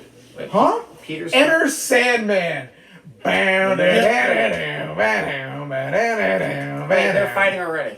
Why are they fighting? He just shows up and is like, I'm gonna fucking fight. Really? I think the idea is it's supposed to be like Get his like attention. Well, then Strand sent Boyd because he's like, I want to test this kid how strong he is and stuff. How does he know of Peter? Oh, He's because in the costume. It's coming out of a TV studio. yeah, he's still in costume. Yeah, they're Yeah. going after Spider-Man, not Peter. Yeah, Oh, so okay, I get it. so we get that, and again, we're skimming stuff here, but so he captures the thief. He webs him up and he brings him to a police car and he's like, "Here, this is the guy that killed Ben Parker." The cops instantly are like, "Who the fuck is this dude? We're taking him downtown."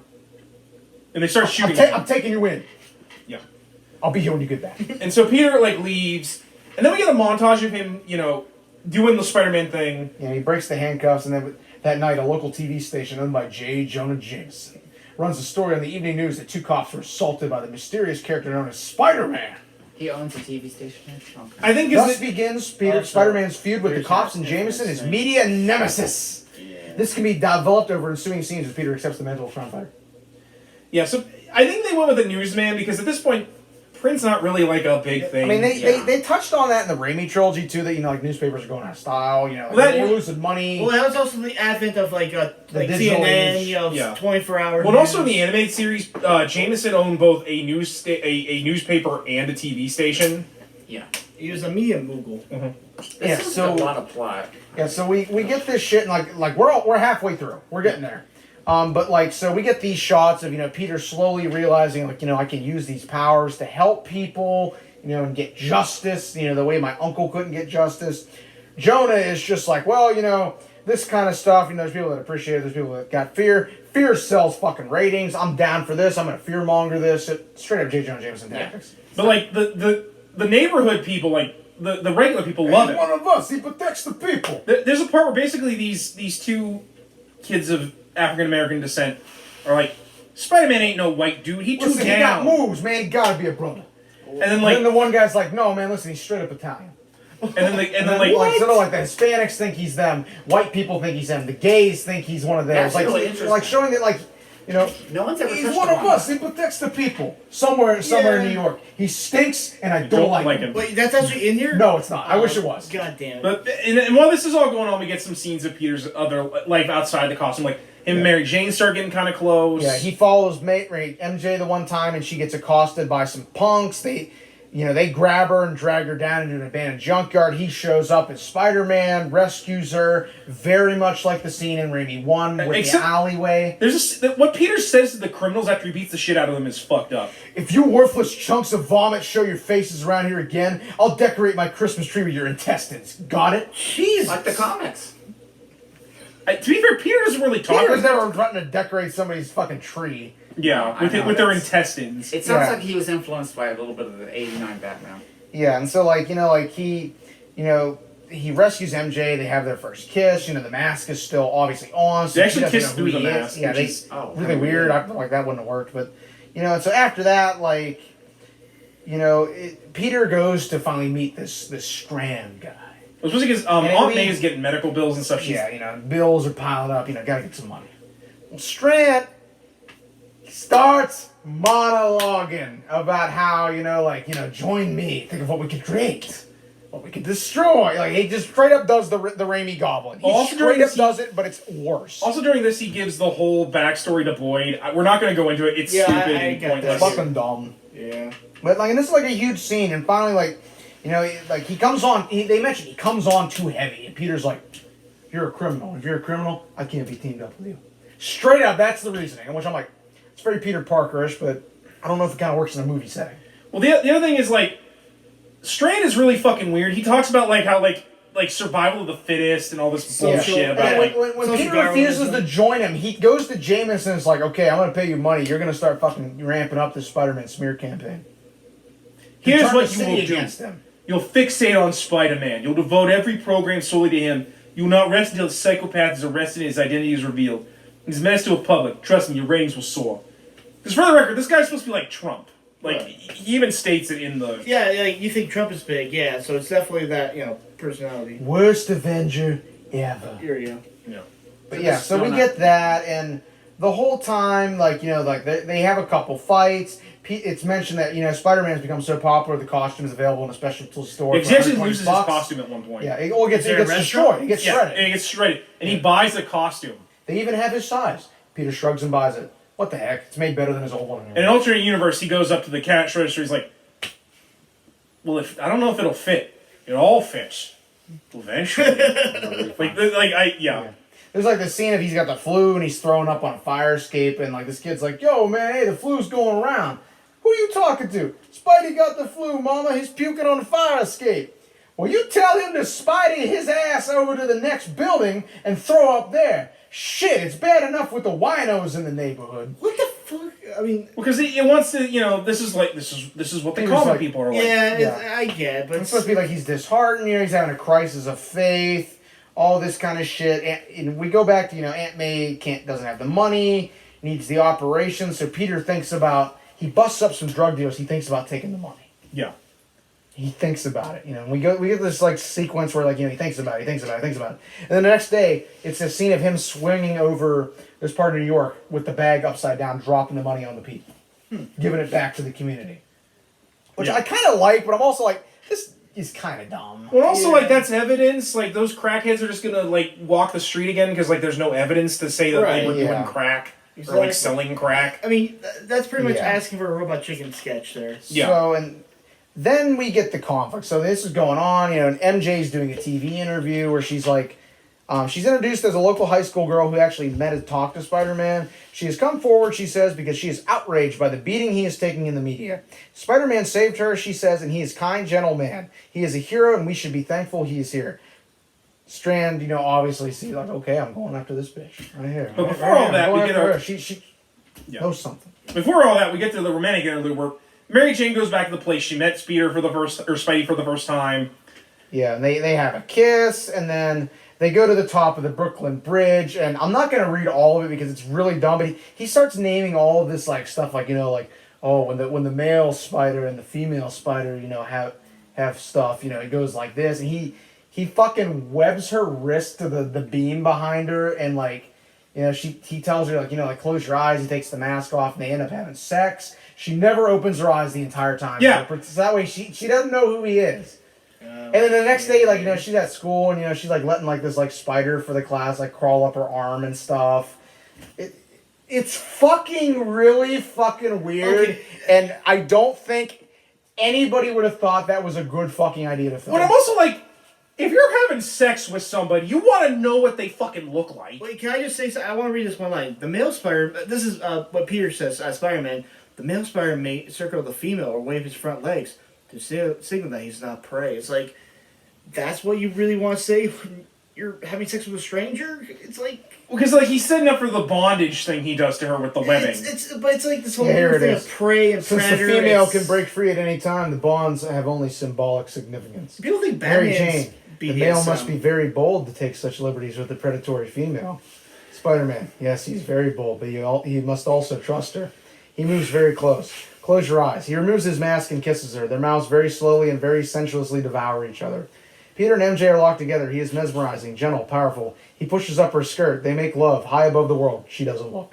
Also, for the record... It is by far... I've read fanfic that's fucking better. And also, for the record, the bridge they're on is technically the one that Gwen Stacy got thrown off of. Yeah. In comics. Subtle. So, you know, that leads into, you know... We get this scene later where, you know... MJ and Flash are arguing, you know, and he slaps her. And Peter is mentioning, like, you know, he's never like wanted to hurt somebody so bad. But he meets Flash later, beats the fuck out of him, smashes his fucking car with a sign, all this shit. Like, basically beats the motherfucker into a pulp, and then basically says, like, oh, I'm trying to find it because this shit's funny. And that might have happened earlier. Yeah, he basically threatens Flash, like, you know, if you ever do that again, I'm gonna fucking kill you, like that kind of shit. And so then we get this scene where basically MJ gets kidnapped. Yeah. By Sandman, who's been stalking her, you know, and he's got the he knows, like, he followed MJ, thinking like, okay, He there's a connection chloroforms her. here. He chloroforms her, kidnaps her, and they go up to, I believe it's the top of the trade center, right? Yeah. Because we always talk about it's like the ending of Spider-Man 2 and Electro for the PS1. I get it. This is not how treatment should be, right? No, this is not how treatment should be. This should be 3 pages, not fucking 57 It pages. sounds like an actual script. Yeah. Yeah, this basically is a script. And it goes into this big monologue where, again, like Electro tries to reason with Peter, saying, "You should join me. Consider me your guidance counselor." It's like they have this big fight where, like, they lead into it, or basically, like, he reveals to Peter, like, I know you have organic webs and stuff. I know you're a fucking freak and stuff like that. It's revealed to MJ, who's there as well. MJ takes it pretty well. MJ takes it pretty well. That's the guidance counselor thing. But and then, like, there's this scene where, like, they're gonna fight. And but wait, before he also does the kiss thing to Mary Jane.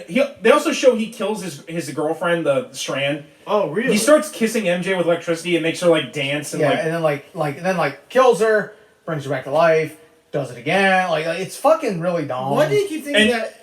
And there's a point I want to say what Peter Tez says to him because all this is happening. Sandman has him binded in rock. I can get it. I can pull it up. It's on the wiki. It's on the wiki. Where is it? Oh, here it is. I got it right here. I'll kill you, motherfucker. You hear me? You're dead, you sick bastard. I'm gonna kill you, motherfucker.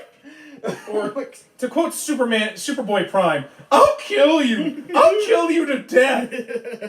But basically, Peter Does this sound like Spider-Man to you? Yeah, but is this your Captain America? And this is all post responsibility line.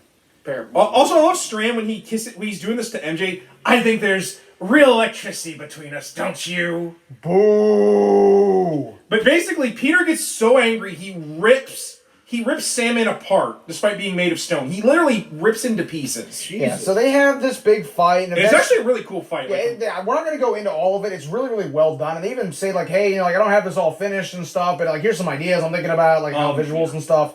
They mention that, like, Electro kills Sandman by accident. He hits him with a blast and turns him into molten glass. Which apparently it actually has his face frozen in glass, like all mutilated and shit. Yeah, which so I'm like, that's kind of metal as fuck. It leads into this big sequence where they fight. Obviously, Spider-Man wins, and as he's laying dying, he's like, "You're only in high school, aren't you, kid?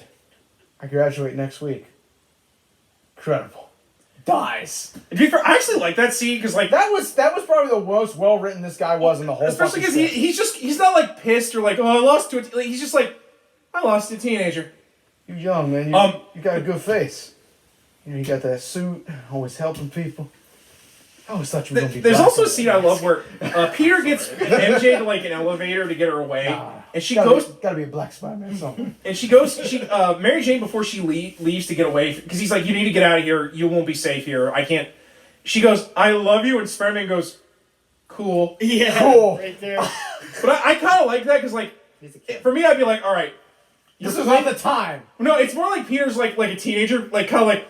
Oh, that's cool. Cool. Yeah, so like kind of like dorky, like, oh, that's cool. So then we get this scene where like MJ and him and Peter kiss the next day, and he's like he does the Spider-Man voice he puts on for her, and she realizes like, you're him, and he's like, oh, this is where the Flash thing is. It's at the end. Yeah. They fight. Put him down, Eugene. It's just like shit like that. Like, but like he beats in this one he doesn't beat Flash up. He lets Flash beat himself, and then he puts a web string on his back and he bonks against the wall a couple times. Yeah. Wait, when he's careful, Flash, you could sprain something. Yeah. Like, so I'm like, okay, that's at least very Spider-Man-like. Yeah.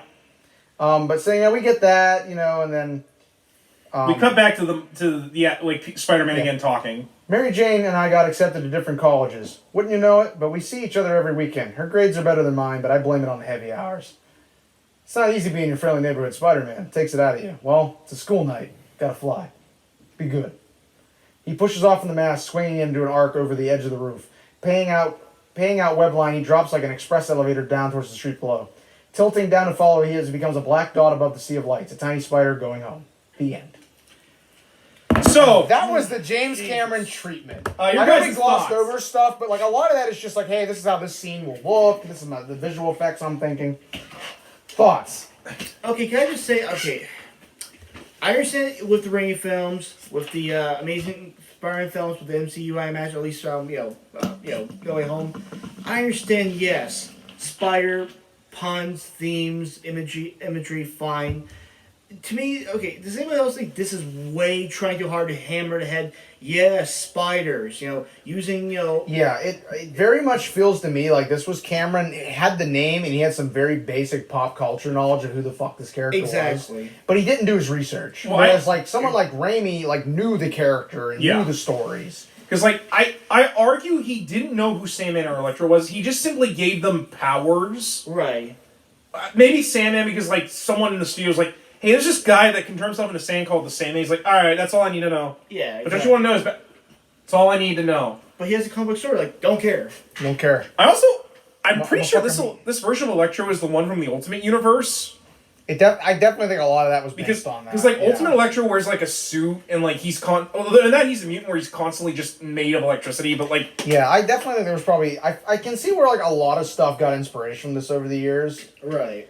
So, but it's I very much agree with Doug. This feels very much like Cameron was trying real hard, and again, to be in all interest of fairness, this is a treatment. yeah. Treatment. So this wasn't a finished product. So who knows what it probably would have gone through numerous drafts. Right. I'm sure Marvel would have had some input, been like, hey, change this shit, change that. Not a fan of that. Put this in. There would have been some back and forth. Not only that, they also would have been like, hey, his name's Max Dillon when you do Electro. You also have to name him Electro. I don't care how you do it. And it's not Boyd. It's Flint Marco. Yeah. But yeah, I do agree. I think a lot. For one, I don't think we would have gotten the backstories done like we did. I think we probably would have seen. Maybe not. We wouldn't have seen Sandman's. I actually think they would have gotten rid of that. Yeah, of course. But they would have probably shown Electro weave his story in with Peter's. Right. We probably also would have seen him actually basically he would have come into power really fast given how he can control electronic banking and all that. Do you think he would have instead of a flashback in the flashback, he would just told a story to Peter short? Or even would have done that. Yeah. But this is so disjointed and weird. To be fair, I don't even mind the whole idea of Peter telling the audience while he's on the building. That I didn't really mind. I actually kind of like that. Yeah. But there's some just weird shit in here. For one, the fact that they have Peter swearing and acting like a basically a There's a hipster. fucking full blown sex scene, which I guess they were really gonna shoot for that rated R. Which I think Marvel would have. That's the other thing. You can't do a rated R Although Spider-Man movie. I feel like if Cameron was on board, he would have been like, yeah, well, I own the rights, so what I say fucking goes. Hollywood likes me more than you guys. Well, Cameron, I think he chose those villains just for the action sequences because he's always excelled more at visual effects than yeah. than So dialogue. I don't know, and like I said, in the interest of fairness, this is not a finished product, so who knows what would have really went down if this went forward. And of course, I don't know about the whole it sounds like there's a weird BDSM erotic feel with him. Well, it's just all this spider shit, and Exactly, I'm yeah, like, granted, spider. we've touched on that a lot in the comics, with the spider totem or the female spiders all having the pheromone thing, the thing between him and Silk, so we have touched on that kind of shit. But it's never been this blunt, butt on the fucking head like a sledge. I don't know. They do like to show Peter likes to tie Mary Jane up in webbing when they have sex, but is that more fan service? I guess. I think that's more of a fan service thing. I don't know because they do that, and the most recent Gwenverse thing. Gwen mentioned at one point, she's like, this makes sense. On one hand, I'm both shy, but at the same time, I'm also an exhibitionist. I'm like, so I don't know. Apparently, Spider-Men across the universe just like to be really kinky when they fuck. Which I'm like, that's fair. That is fair. I imagine Steve Rogers is very vanilla in the bedroom. But also, oh no, Steve Rogers is clearly a power bottom with anyone. Well, yeah, if I was hanging out with Sharon Carter, I probably would be too. It's fair. But anyway, also, another thing is, do you think he really tried to do too much with... Okay, I understand the whole thing of, this is him as an actual teenager, and this is a coming-of-age story. But the whole, trying to get the zeitgeist of the 90s, like, oh, kids are full of I think they attitude. could have, because you gotta remember, at this point, Leo was still real up and coming. He was still real young. But, yeah. So I think they definitely would have shot for that angle, just because, like, it could have worked. But, well, yeah, but... Not with this writing. Also, would have been, like, okay, maybe if they did more, like, less bluntly, maybe, but do you think if they did that too much, it would have been, like, dated, like... I'll be honest. Oh, absolutely. I mean, yeah, it'd probably be more dated than it is now. I mean, that Pearl Jam reference is still fucking. Yeah. Say what you will about the first Raimi film, they don't bring up a lot of pulp culture shit. Right, exactly. The worst they do is about Julia Roberts in a thong. Right, exactly. Or Macy Gray. Well, even that was part of the. But it wasn't like. Macy Gray. Okay, yeah, it is true. But Right, even fair. yeah, but it's still like for the most part, as you said, it's like it's not hitting the head with like dated references. I think for me, it's less that and more the weird themes of like primal urges and like the predator and shit. Yeah, that's Yeah. what I'm saying with the weird like. That's why I was like, why is it always this predator prey like binary thing? It's like it's because weird. like when Osborn talks to Peter about like we are like the head of the curve Well, thing. they mention that even in that, like, you know, like, the real truth is, like, you know, society is built that, like, everybody below us, it will hold everybody else that is exceptional up on their shoulder. Like, it's straight up that line. Yeah, social but it's so Darwinism. much more wordy, and it's so much, like, it doesn't come across as powerful. It comes It's off also as predator and contained in that prey. one scene. It does Yeah. not permeate the entire theme of the film. Yeah, But other than exactly. that, it's not like predator and prey. It's like we're gods. Like with the power we have, we are basically demigods. Which you get that more from Norman. Gods don't have to choose. Yeah, like Exactly. We think. it's more works more than the we're predator, they're prey. It's laws of nature. Yeah. Like that. Like what the fuck are you talking about? You sound like a fucking anime character. Exactly. Your thoughts, Jared? Because like, I know you're a big film guy. Yeah. Like, I was real interested when we read this. I was like, I kept telling. I think I should've told brought you a Luke. couple times. I was like, Luke's more of a film guy. No, because like I know you're like big into this. So I was like, when we were reading this and this idea came up, I was like, oh man, I really want Jared's thoughts on Well, it this. sounds really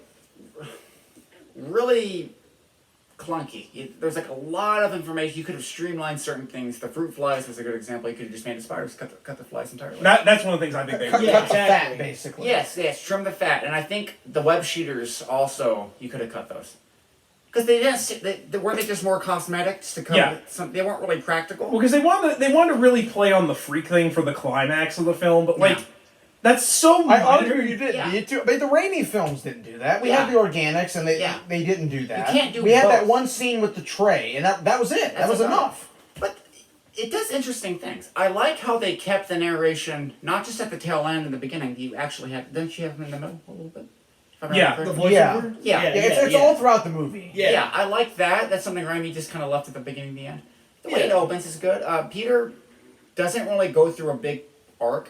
He kind of maintains this jerky version of himself. I think the most that happens is he kind of understands like what his idea of justice should be. It's not like he's trying to fix society. It's I help people out, and that's good enough. Yeah, but he doesn't become a gentler or kinder person. No, he just becomes more of an ass. Yeah. Right, exactly. Yeah. And I think at the time, this is what, 90... 96-ish, 99-ish, 98. Okay, 96 so to 99. we're doing what? Clone Saga in the books? Clone Saga is past this, Okay. but we're doing like chapter 1. Yeah, we're doing like Gathering of we're Five in the final real chapter. rough patch Regardless, of the we're ASM. still doing family-friendly stories in the books. The best And thing we got at this the cartoon. the best thing at this fucking point that was coming out was fucking Spider-Girl. Yeah. Right. But I mean, I But yeah, Spider-Man was still very family friendly. Right. yeah, I don't think this first film Should on be the a big rated screen R. should be. I don't think Marvel would have let that. Well, also, happen. you wouldn't be able to make a lot of money because rated R's are not big blockbusters. Well, especially in the right? 90s. Rated R was almost a death That was like a sentence. death Exactly. sentence. I mean, because you would T2. make That millions next to of that money. NC-17 T2 made a lot of money and kids would speak in, but this is Spider-Man. I mean, come Right. on. Yeah, like this the only is- time you could get away with an R back in the 90s was if you were doing a horror film. Yeah. Right, exactly. Yeah. Overall, it does interesting stuff. I feel like he tried to. It feels like it's two different movies. Like a kid growing up with again the primal. Yeah, it's to me, I feel like the interesting bits that were in this were salvaged by Raimi, Yeah. and they were worked on and tweaked so they fit better. Yes. I feel like overall, this film is like it was the cornerstone for the Raimi trilogy as it went forward, but it was just the cornerstone, and Sam Raimi and the rest of the group built the fucking house around it. Yeah, Right. basically this script crawled so that Raimi could run, basically. Exactly. You could put on some Yeah. fucking sneakers and go fucking run like Usain Bolt. It functions Yeah. as a stepping stone and nothing really. Yeah, like Is it it was. scaffolding? This was the cornerstone, and there was nothing else. There was no That's frame. right, There was no yeah. foundation. Raimi and the group added all of that. Yeah, exactly. And again, this is coming off of the Batman stuff. I feel like there was a real. Yeah, I do see what you mean. There's a lot of really Like Burton-ish kind of Yeah. stuff. yeah. It probably was the studios like we want Yeah. something like Burton. Because I think they Right. saw what was Max Shrek in '92, and then Yeah. they probably saw Walken, and they're like, we want him. Definitely. Right.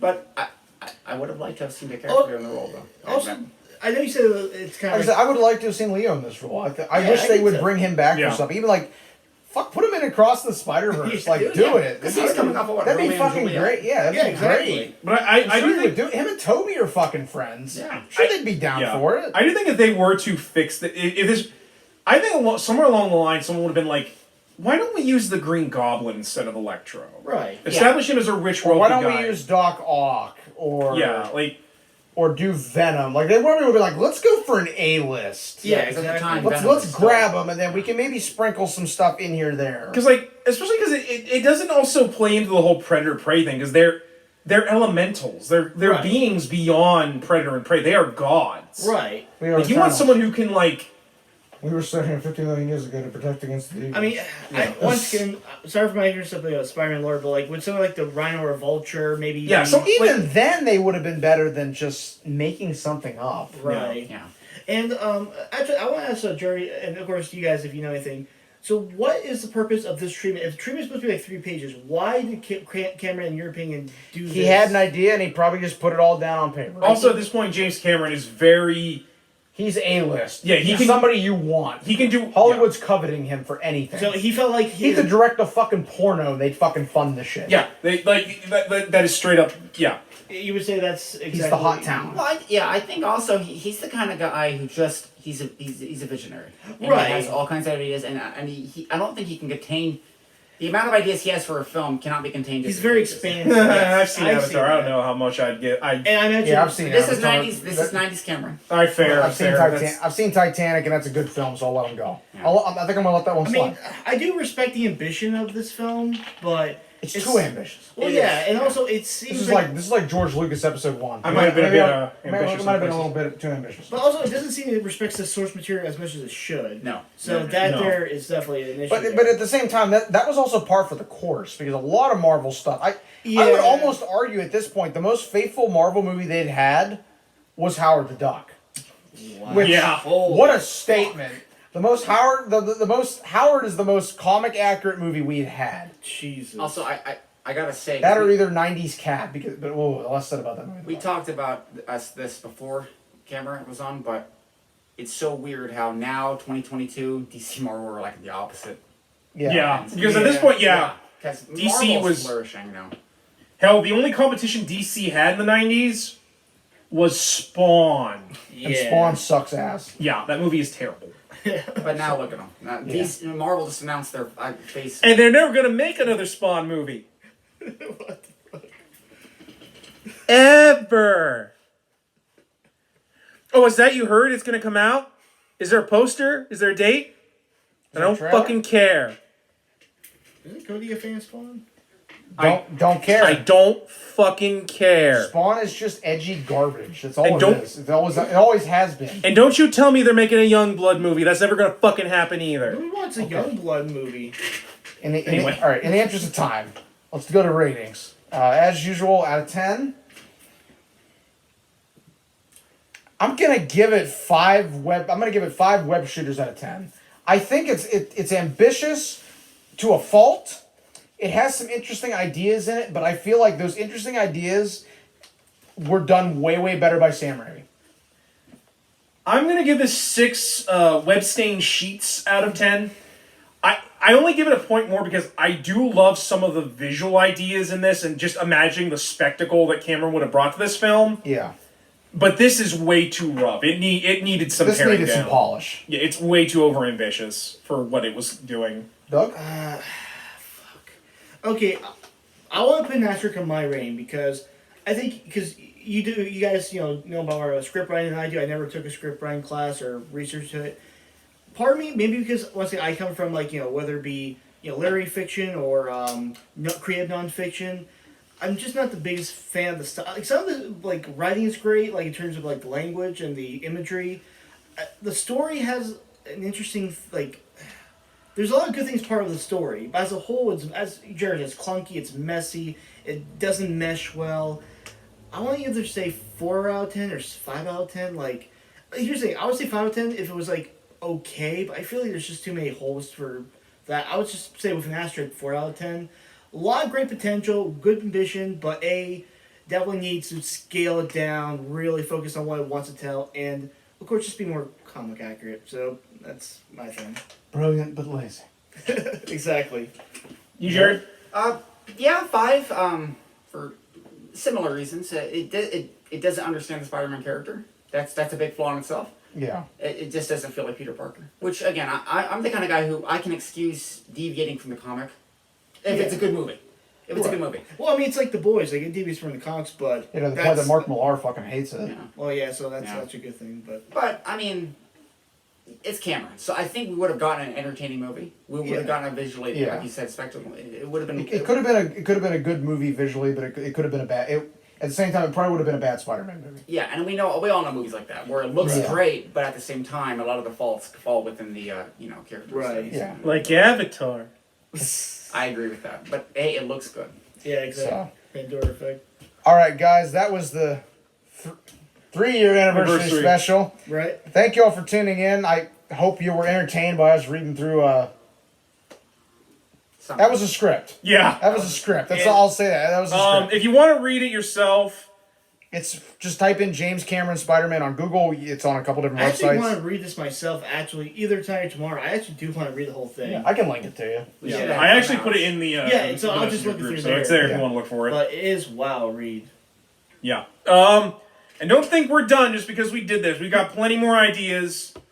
Look forward to whatever comes up next. But I want to thank you guys. Without you guys watching us, we wouldn't have made it for 3 years. So, from the bottom of my heart, thank you. As always, I'm Zangetsu134. I'm Average Joe Squad. I'm Kafka94. I'm Jared. And as always, we ask you to remember the hyphen. and take care.